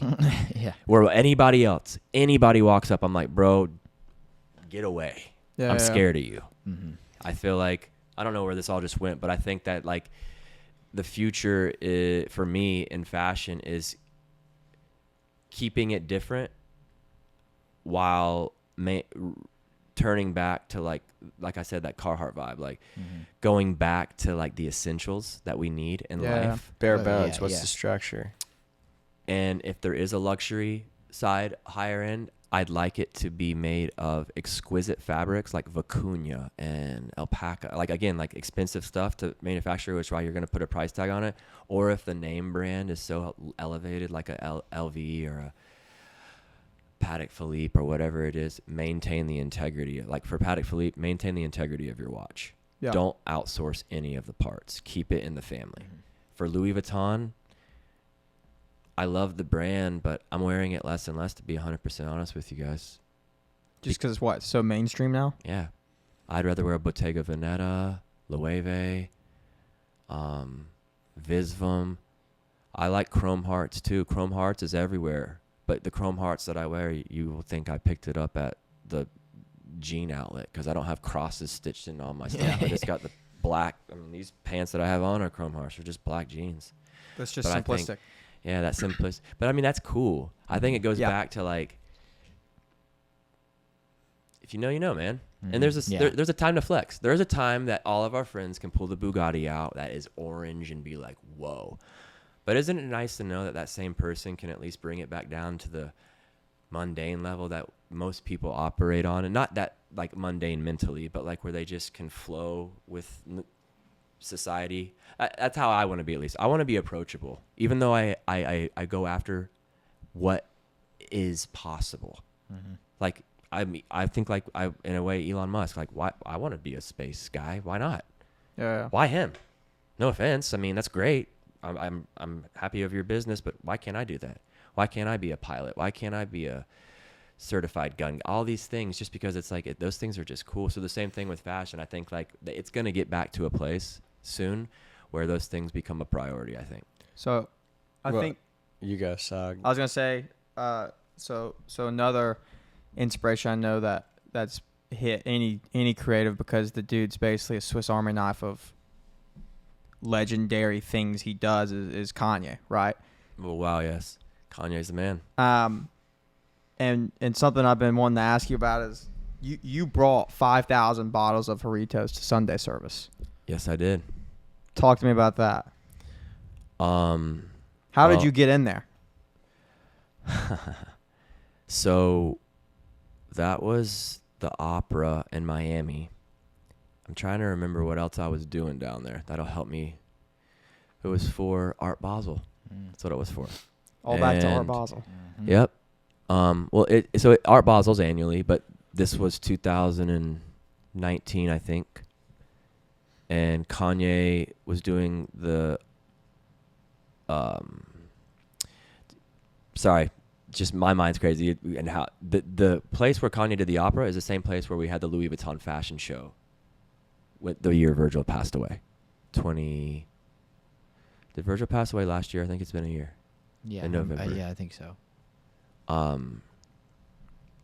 So yeah, I was down there opening up the store not opening it up. I was supporting my buddies who run Unknown, which is it's like a fashion store, sneaker store in Miami in Wynwood. And LeBron James is one of the partners of the store. He's like one of the owners. So when they asked us to pop up, I knew that Nike and everybody was going to be there. So Haritos were there. They have an outdoor basketball court. I'm sure you've seen Unknown. It's a pretty cool place. So that happened. And again, I'm plugging away with who is in the city. Everybody's here. Who's here, though? Where are they? Who do I know that they know? And that's just kind of something that I'm good at. And I go through it. Like, we'll travel together sometime. It's pretty fun. But, yeah, I just get into the grind mode, and I start figuring out who's who and where's the assistant of this boom, boom, boom. And I found the people that were producing the thing. There's some mutuals. Drove out there in a private car without Haritos, and I ran it through the production. I did not run this through Kanye's team. I just basically was like, listen, you guys are already serving about 1,000 people, including all this staff and stuff, food. And they're like, yeah. And I'm like, do you mind if we give you cold already? Everything was already cold Haritos. They're like, yeah, like for free. And I'm like, 100% free. And so they literally just started bringing it into the Sunday service while everybody's eating there. And smart. it's just like hundreds, thousands, probably, I think we brought 1,200 bottles. Did you guys get crazy. any Maybe like more. coverage of it? Like, did you try to, or photos or anything, or just wanted No, it dude, all it's just the organic? fact that it's yeah, there, just man. organic. It's just guerrilla Yeah. marketing. Product placement. Which a lot of Yeah. marketing people, I think, from the old marketing mentality would be like, you're kidding me? All that product you No. wasted? I'm like, bro, You didn't waste it. we're It's the making small things, yeah. moves. Dude, I Yeah. feel like It's a huge deal. I feel like these days it's more there's like guerrilla marketing's the move, but everyone wants like the numbers, like you know, how much did you make on return? Like, I wish like analytics how didn't much exist. what was the cost of goods on all those bottles, and then what was the return? I don't even know those Dude, things. but like I would be able to probably find it. It probably was a couple $1,000 if you think about it. yeah, I but mean, with the $1,000. movings. But imagine how much like you would have to pay to get that product placement, Yeah. or Yeah. to even get it, Well, or and the amount of money you well, made from that. here's a better example. Like, how much would you have had to pay to get your logo up on stage? I have no idea, but I honestly I don't try to do that. You know, No, that's what I over all mean. the That's why years, it's like- I'm on a new thing. I think a lot, again, people disagree with me. That's fine.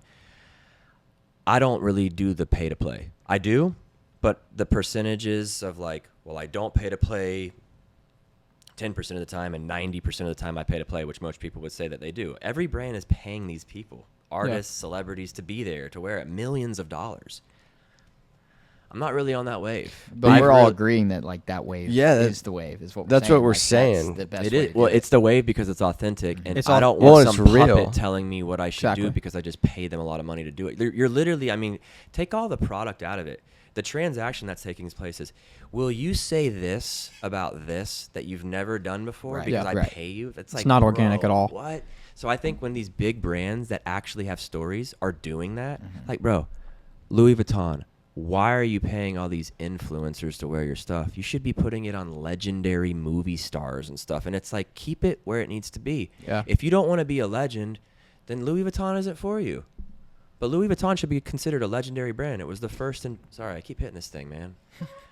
It's like it's the first basically luxury travel brand and luggage company in the world. That's why I feel like a lot of people are doing this marketing thing that it does cause impressions. But I think impressions are less and less valuable. People are impressed 400,000 times a day because they go, oh, impress. Yeah, You right. could do like impressions versus impress. You know what I mean? Yeah, Like, that'd be cool. but that's like why I was commending you on like the guerrilla marketing tactic. Like you're like, yo, I can meet the right person right now, get our product in the hands of the people who would actually be buying the product, and they believe it. I mean, bro, like people, this is a specific product that I think we all can have a storyline with. That's what's beautiful about Haritos. Again, it's just and not every brand has that, but I think the majority of the brands that we're talking about do have an essence of like a good story. I wanted our brand to play a fly on the wall. Louis Vuitton doesn't play a fly on the wall. You walk in and they make a statement. My thing that I always pitch to, again, Louis or all these brands is let us be the fly on the wall. Just let me have a seat up there in the corner so I can experience this. And if anybody needs a fresh beverage, I can get them. Or like you're accessorizing the moment. Exactly. That's what we're doing. The fact of you just giving the bottles to the Sunday service, was it the choir or That's just really everyone good. there? Or It was everybody. I'm not But even that's 100% it, sure though. who didn't have it, or if Ye and his whole team saw it. I'm confident. But who cares? That's Yeah. the I'm fact that you confident did it matters. that you it know? was there, Yeah, and that's I all that matters. saw into the field of view that I saw after it had been starting to be distributed, and everybody our guys came out, our team came out, and I'm sitting there. I saw people flocking over there to see what it is, talk Sick. about it, and then people were walking around like drinking. And I'm Yep. like, okay, my work is Done. done. Yep. Yeah. So if And then I went to the Kanye West Stopper later. Dude, and it's you know what I'm saying? that play reminds me so much of it. And you totally have heard of the one when like Red Bull was getting started, and they used to just like crush the cans and stick them on the in the outside of trash cans. at football and Yeah, and dude. sports, because But- they were like, whoa, all these people have been drinking Red Bull. I gotta try that. But all of a sudden, it's like it's the herd effect. Monkey see, monkey do. Yeah. You see someone drinking a Haritos, you're like, dude, where was it free? Yeah. Oh, you know what I mean? Like, can Which I is get crazy one? because Yeah. I'm so against that, and that's actually why I'm trying to get put on continually and keep hustling, because I'm trying to break that down. I don't like that. No, I mean, again, it's just like but there's a time and a place. Is what I'm 100%. saying. And like, No, and like it's a good thing. In this scenario, it was definitely if the right we, move. but, Right. I mean, it's a beautiful thing. I think what you're saying, because what you're saying is influence and persuasion is real. I'm hoping that in an industry that I told you there's a lot of crazy stuff happening, that there's the few of us that can kind of like correct this ship. Yeah. Well, there's at least like put it back on a better heading. there's culture. Yeah. You can create a culture, Yep. and that's something you can always create. Yep. If Ye was sitting where the bag is right there, and you The could Beanie only Baby ask bag? him, you could only ask him one question. 'Cause I'm assuming you haven't met him. What would you want to ask him if you had like I one only get singular topic? one question. One topic. one. That's what I'm saying. One I topic. mean, I'm not gonna lie. If I had one question, I would literally say, "Yo, will you let me borrow $25 million of me, and you can make about $100 million together?" If I only had one question, that would be the first one you'd ask him. probably, All right. and Respect it. because that would say, I mean, again, I'm gonna play the game with you, because that would lead him to be like, "What the hell?" Or like, He would ask you "Yo, another that's question. Yeah. exactly." Yeah. Yeah, it's the genie in the bottle. But if I'm effect. like, "Yo," he's just gonna look at me and answer the question, and then my time that's with it. Ye's done. I don't want that. it's like the classic. I'm willing to jump way above the courtesy of the formality of me first meeting Right. Ye. Even though I've been around him a couple times, I have never been like Kanye West. I'm Yeah. Severino Alvarez. Right. If I had that time and I only had one question, you gotta set somebody like that off of their day rhythm. Yeah. Yeah. Not Like with the- me, the even normal I'm not shit even they close to Ye, bro. If I walk down the streets and kids are like, "Yo, cool Haritos, thanks, man," and I keep it moving. If somebody's like, "Yo, Seve, I went to you high school," like, or something that's like meaningful. Yeah. That's the Yeah. only thing that's gonna take me off, because bro, I got decisions to make every day. Kanye West is 1,000x me. His decisions are changing cultures. You hit him with a value prop right away. I think this goes back to the fact that you bring people products. Like when you went to Nike, you brought them the shoe that you wanted to make. When you went to Haritos, you brought them the shoe that you were going to make and the legal documents. But And I think that goes back to caddying too. I mean, Dude, because but- you just showed up ready. dude, Yeah. but like Facts. what's cool though is that like so many people want to like give you updates about the process, and we're in a culture right now that's like all like transparency, like, you know, tell me how it's going, like whatever, and you're like, yo, like I produce results, give me the freedom and I will produce the results. And Yeah. see, that's what you do. And it's tough because a lot of corporate people want me to show decks, and I hate it. Well, so I was Yeah, gonna ask. I hate, if you're hearing Decks me and suck. you want me to work with you, please, I'll do a deck every now and then, but you gotta let a horse run, bro. And if you keep me corralled, bro, with this corporate legislation and stuff, I am so blocked. I think all three of us obnoxious. second I- that. Yeah. I can't deal with it. I wanted to ask, because you talked about how you and your wife discussed you might like go and work for a larger brand and stuff like that. Like, do you think you could work corporate? Do you think you'll always have to? You always. I want mean, you got to think Novamax is subcontractor? corporate. I work with them, so I can do it. Yeah. Again, man, it's like what I want to achieve is a lot of different things, but I'm willing to go through some fire to get that. Like I'm not too soft to do things I don't like to get the results I know I need. Yeah, And that's what I've been. I mean, baseball wasn't easy. Look at me. I'm not that big of a guy. I've lost some weight since my playing days, and I'm not as like big and working out all the time, but bro, to maintain and even be the little guy competing with these monsters out there, that takes a lot of work. So I think through all this, it's like, you guys are in the creative field. There's a lot of people that say they do what you do, but it's putting in that extra sauce and ingredients that make that recipe really, really nice. Well, it's showing like results. Yeah. And like and the results that you show is like Executing. how you decide to communicate, basically. Like, can I ask you guys a question? Yeah. Yes. Have anybody done that on the podcast? No. 'Cause No, actually, first one. you just sprang an idea. So you say results show, and I fully buy and believe in that. For some reason, and this is the question let me explain a little bit more. If Michael Jordan is like, I'm the best, everybody to a degree, everybody's like, you're the best. And again, he's the best, so he'll prove it. For some reason, myself in this bunch, there is a group of people that I felt like if we say that, it's such a weird and like it turns right. I don't know if it's so basically, are we living in a new time where unless you're an athlete or a rapper, literally, that you can say, I'm the best, I got stats to prove it, where it doesn't come across in a way that I feel like if I say anything about my team of being like, and say we're a corporate environment, I'm the best at what I do. And then they're like, but you don't have 1 million followers or whatever it is. It's like, I feel like and my question is like, are we living in a time where you think people are getting to bypass being the best and still promote them as the best? Because there's a lot. Absolutely. There's so much shit out there right now, and there's people being praised for it. That Bro. was kind of what I was. That was kind of I'm what I was like, alluding okay. to, man. Like we all work in the creative marketing industry to a degree, and like every single marketing ad is like, hey, what you're doing right now, it's wrong, and I'm going to tell you why, and I'm going to guarantee results, and I'm going to do whatever. My first pitch to every client is like, oh, if that guy guaranteed you results, you should totally go work with him.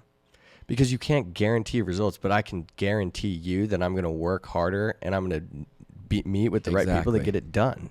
You know what I mean? And like, if you work with me, the best shot of getting it done right. But I think social media, You know what I like mean? especially, has made that everything's a lost. completely different. Well, now. it's made it a lost art because, like I'm saying, there's these designers or there's these photographers, whatever it is, out there that are producing dog shit, but they have a following, so it doesn't matter. But you got to, that's like where you got to have like, are you going to go in there and be like, yo, I'm the top dog of my craft, you know what I mean? Or are you just going to go in with like the confidence, like, dude, I'm just going to outwork anyone that comes in front? The latter, but I think that it's the older I get, words have power, like I've said, and I've used them sometimes not for the best, but I think that we're hitting a point in time where there's so much bullshit out there, like literally to sift through what is up and enter on Google, you will literally have 15 different conflicting answers. Yep. So what are we going to tell our kids and our kids when they don't know that what we know? Because I mean, again, we at least grew up in a little bit of like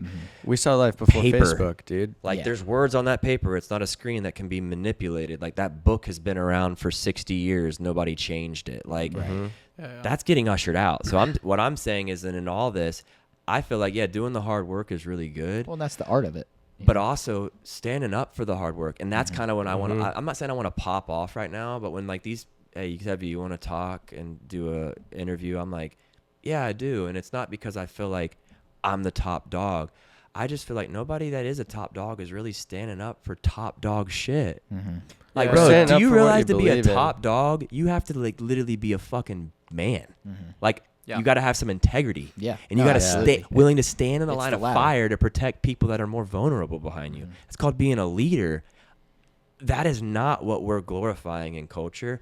And I'm like, and I hear little Seve is like, bro, be a top dog. And it's like, we are a top dog. We're famous as fuck. And it's like, man, to argue with you is tough because you have the resources and riches, but you don't have the sense, bro. And it's just like, it's like and that's your feeding good shit to swine, bro, or good knowledge to people that are just not willing to accept it. It's cool that there's people that I don't think we agree on everything, but I think that we could collectively say that hard work breeds success most of the time. So here's like a good question, like to kind of like compound off this kind of rant we're all going on, is like, you're a young guy or girl hustling, you have a passion. How do you separate yourself from the herd? What advice would you give, essentially to someone that wants to be their own person? Anybody can be successful, non-believer or believer, but I will say first and foremost that when you know who you are and where you're going, things start to make a little bit more sense, even when it all is never going to all make sense. I know a lot more than I would know if I'm not a believer. I'm just I can see both sides, and I know where I'm going. I still can't make sense of a lot of this stuff, but that's the first. Let's just say that I'm talking to anybody and we remove that aspect, because we can talk, not that isn't important, but we can talk without that being a case, what I think is important. Hard work, but bro, you got to study your surroundings. Everybody wants to fit this mold of like the TikTok mold, I feel like, or like the Instagram mold. It's like post, tag, you'll get famous. It's like, bro, what's the market? Where do you live? What's the economy doing right now? Who's around you? So study. I think that's what people are lacking. Nobody wants to study. They just want to literally just post. They want instant gratification. Yeah. Yeah. So Yeah. I think a saying that I was told and I live by is, I make sacrifices now and have in my life, so I can afford to do the things that other people. I make sacrifices now and I have where other people didn't, so I can afford things, not just money, but afford time. Not like the affordability of having your time ultimately is what a lot of other people can't say they have. So I think, again, like, that long stream of hard work is good, but it's just being a studier. There's no reason that even a person that can't comprehend high level algorithms can't go online and look into the database and study what is open and start there. Study human behavior. Study human behavior. I mean, bro, like, I'm not even saying it's creative at all, even though to be an Amazon seller, but I know people that like do this middleman Amazon and they make $1 million a year. Bro, Totally. that is sick. Yeah. Congratulations. Even me, I'm like, I wish I would have learned that, because I'm not just going to be creative. If you tell me right now that I can help support my family and pay my kids' college tuition easier or with less stress, I'm happy to hear what you got to say and how we can do it. And if it's not unethical, I'm down. Well, I think people doing that is the hustle. I think society now, it's getting more and more as just normalizing laziness and saying that it's okay, And I think that No one has grit. Some of the especially the new generation now, their parents give them the screen so they can scroll and not whine, and they don't even know what they're taking in, and that's what I'm worried about in 15 years is how lazy are those people going to be. I mean, They'll be if really they're easy to even market to. around. Yeah. Guys, It's deep. It's deep. We don't have to go that deep. No, We don't have to I go- mean, while we're on this, The world we're living in Oh, is it's insane. crazy. that'd be a part 2. We're with living Seve, in the where we- Matrix. conspiracy I know theories that's- with Sev. Yeah. It's not even a conspiracy. It's real. Nah, yeah, It's we're, real we're in people. some Put some scary kinda- times for sure. Some kind of tied along. All you gotta do is ask yourself, if you're full agnostic or atheist, where did we come from? What's gonna happen in 1,000 years to the earth? Yeah. And what do all the governments around the world know? Full knowledge that they don't tell the people. If you start to ask yourself this question over and over again, then you have to understand that even if you're not a conspiracy, I'm not a conspiracy guy. Do you not think that every government knows more than the general consumer Yeah, base? they just release things slowly. So, and they're releasing stuff this year that they killed JFK. They did. They released that info. And the technology, though, the amount of technology we have now that they just kind of wait. Just I mean, sweep it dude, under. the government's product is information. Mhm. You release a product on a product Yep. timeline and seasonal calendar. The government has an agenda, and they release things sure. the To, rate that they to want it to. form their narrative. But yeah. again, those questions, you don't even need to go super deep. Does the government know more than the general civilian? Yes. Yes. Do you know where we're going to be in 1,000 years? I have no idea. You know what I'm saying? Yep. And then do you know where you're going? If you're agnostic, you Right. don't. Because that's a beautiful thing about agnostics and atheists. If you can afford them one miracle, yeah, yeah, Big yeah. Bang, they can explain everything.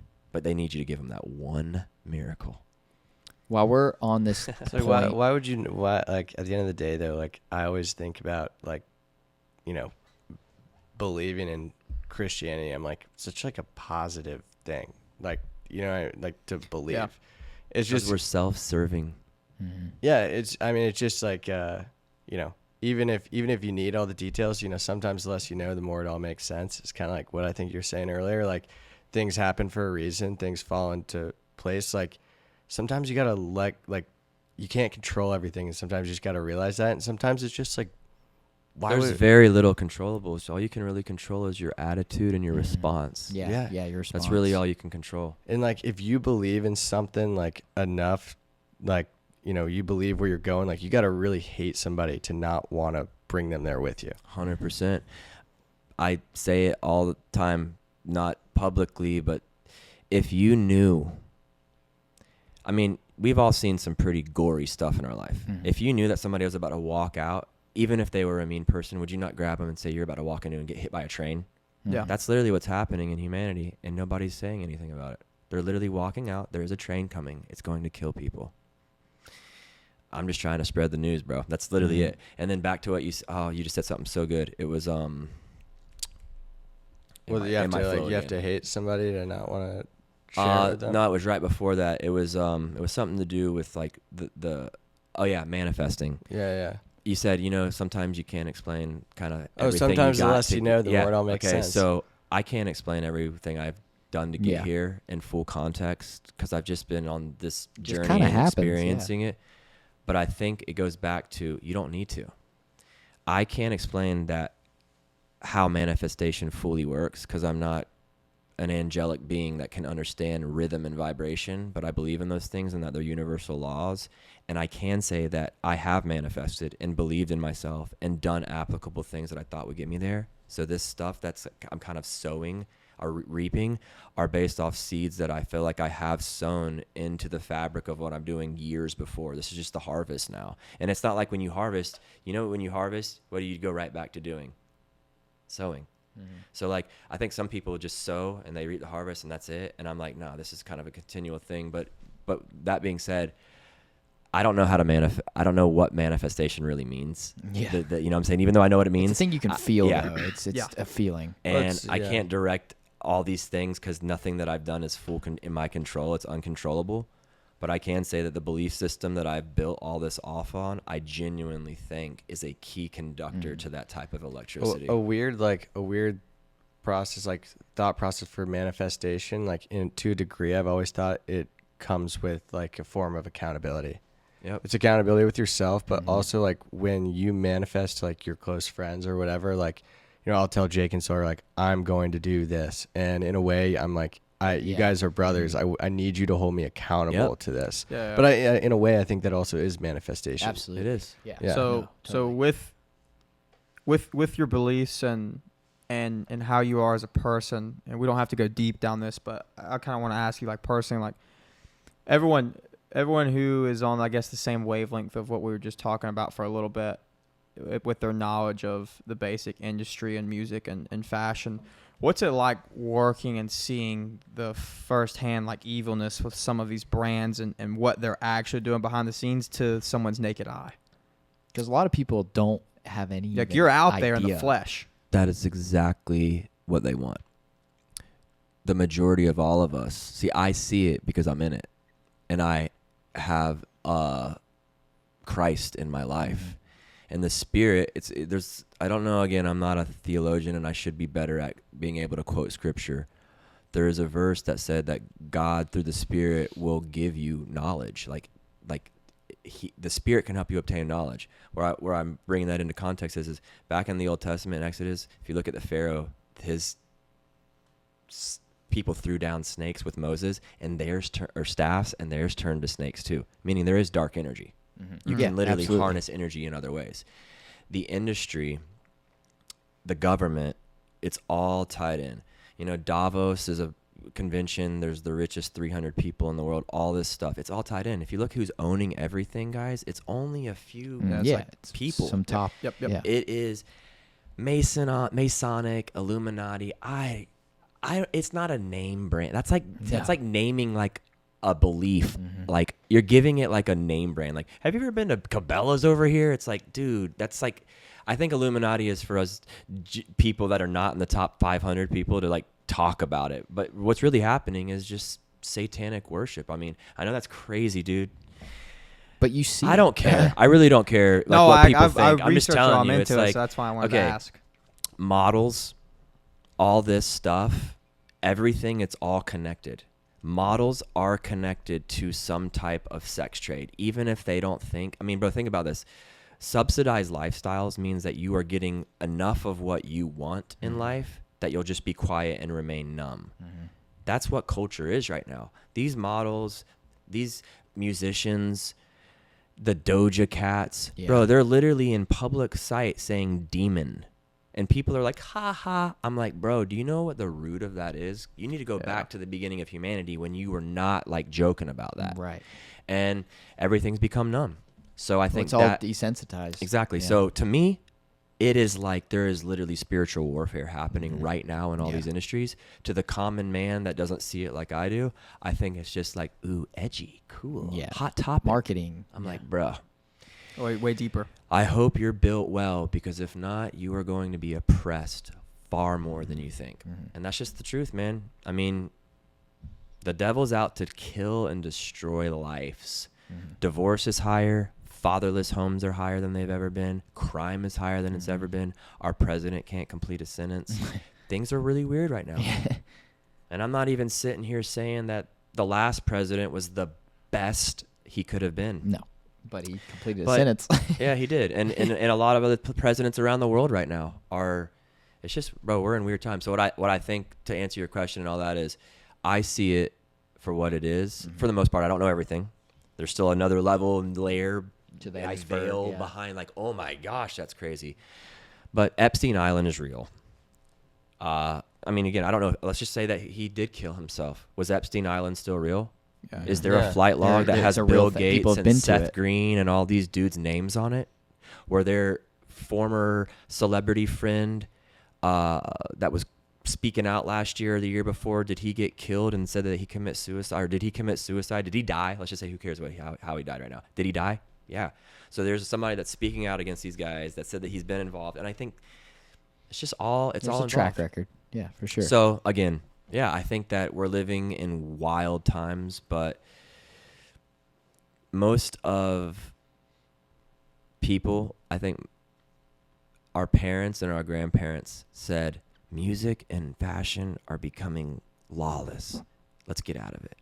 But that's when God's people should go deeper into it, because fashion is beautiful.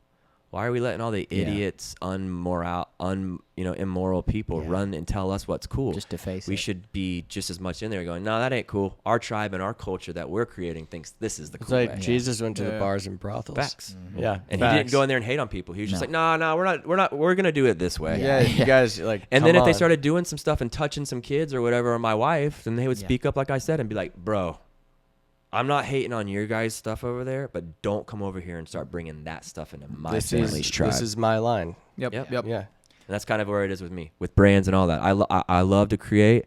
I love to build communities and bring value to other people's projects. One thing that you didn't ask, and I think is important for people to know, is like a lot of people ask me, Seve, why don't you have your own brand? You've had all this time in the industry. You haven't built your own clothing brand. I thought about it several times. I wanted to do what I thought I was called and made to do, and that's help bring value to other people's stories. In a way, you're like, being a good neighbor. Like you're like within the brands. Like Mr. Rogers, right? But like dripped out, Yeah. You know what? I'm not mad at that. Dripped out Mr. Rogers, bro. That's Kinda like somebody fire. that can sit down with your grandma and have like a good Yeah, old yeah. time conversation, but still keep it real with the guys. Well, I know Sawyer has a couple other questions, but I Okay. want to just say this now to get it. But I want to ask while we're on this topic of just everything, but what is the future for Sev? I mean, what you did the dunk, okay? You've done crazy moves in fashion. You were a caddy for 5 years, and you've done a lot of cool stuff. And now you're still working for Haritos and doing the work. What else are we doing? What's on the I'm horizon? definitely gonna shout out a few things. So Mexico Design Fair, I'm a partner in that, and my friend and partner Carlos is the founder of this idea and design fair in Puerto Escondido, Oaxaca, Mexico. Also, Armando is a partner, so us three are partners. And yeah, we're just really building a new idea of what a design fair should look like based off of our collective history of fairs, art shows, etc. This is all based around livable design, so it has to be livable, like furniture, lighting, stuff Cool, that you use cool. in your daily life. So that's something that I'm really proud of, and we're continuing to grow that. Dreamcore is something that's new. It's still an idea, but it's just an incubator. I think that it's ahead of its time a little bit right now, and I'm still trying to dial everything in, but I knew I needed to create some higher level than my LLC that I kind of contract out to these brands currently, like I am right now. And yeah, involving other people. I'm building a big team of collective creatives right now. I really think that like the next level is brand based, but also a bigger movement based. Like I always tell people we're only one step away from Elon Musk, and that used to not be the case. You're literally only one step away. I mean, bro, one big idea and the craziness of tech and how things go viral, you can literally make $100 million in a few weeks if the idea If it sticks. sticks. $100 million is legacy wealth. By the time you put that into the bank, invest it in real estate, do all the other things, your families are going to be okay. That's a great thing. Yep. And I'm not saying this is just money driven, but like again, like all that, yeah. It's like legacy driven. Yeah. Like exactly legacy driven. And I know that stewardship is a very deep part of that. So to people who much is given, much is required, and responsibility is requested. So I think like, yeah. It's like in life, you die twice in life, like physically, and then another time like when you everything that you've That you left leave is behind, yeah. gone. Yep. Cool. And I think Dreamcore will encompass a lot of my new ideas, but I really want to see what brands are willing to take a new risk like they did back in the day when their products really made impacts. Yeah. Like Porsche, I think like that's important. Porsche, McLaren, Rolex. These brands are succeeding high level, but they're succeeding high level because media, technology is increasing taking their leaps. value, and they're taking leaps. Well, I'm just thinking, I think sometimes these brands aren't taking the genuine leap they would have back in the day. They're playing it a little safe because it's too safe. Yeah. So I think that I want to like team up with some cool out of the ordinary brands and people and see if we can kind of like change Make some really noise. Make some That's noise. cool. Yeah. Sounds like you're kind of at a place where you're ready to take some risks. Yes. Yes. I mean, Bigger risks. I've always been willing to take risks. I think right now a lot. So when you draw a painting in my mind, and then people come in and go, whoa, that's great. And then a gallery comes in like Larry Gagosian, and it's like, yo, I want to put that on my wall. Let's do a deal. Oh, okay. And then you're like, you go from like, whoa, I just painted that, and like people like it, to like 5 years later, your Cause or George Condo or whatever, Murakami, whatever, even bigger, blue chip, but none of them are living. And you start to believe in your artwork of like, this is going to make me, boom, boom, boom. I kind of like feel like that right now. Like my risks are like, I know I'm going to hit 300 this year. I don't know if I'm going to hit 360, but I put in enough work and I have enough discipline at the plate that I'm going to draw some walks. You know what I'm saying? Like, that's how a baseball player would think. Like, I'm at the framework where I'm going to go out as a pitcher and win. I'm going to win 12 games this year. Last one I want to ask you is like just to timestamp the whole podcast. Just like, what's a quote or piece of advice you have for your future kid or for your kids? They are in the future for your kids. Yeah, well, I love them, Shepard and Arnie.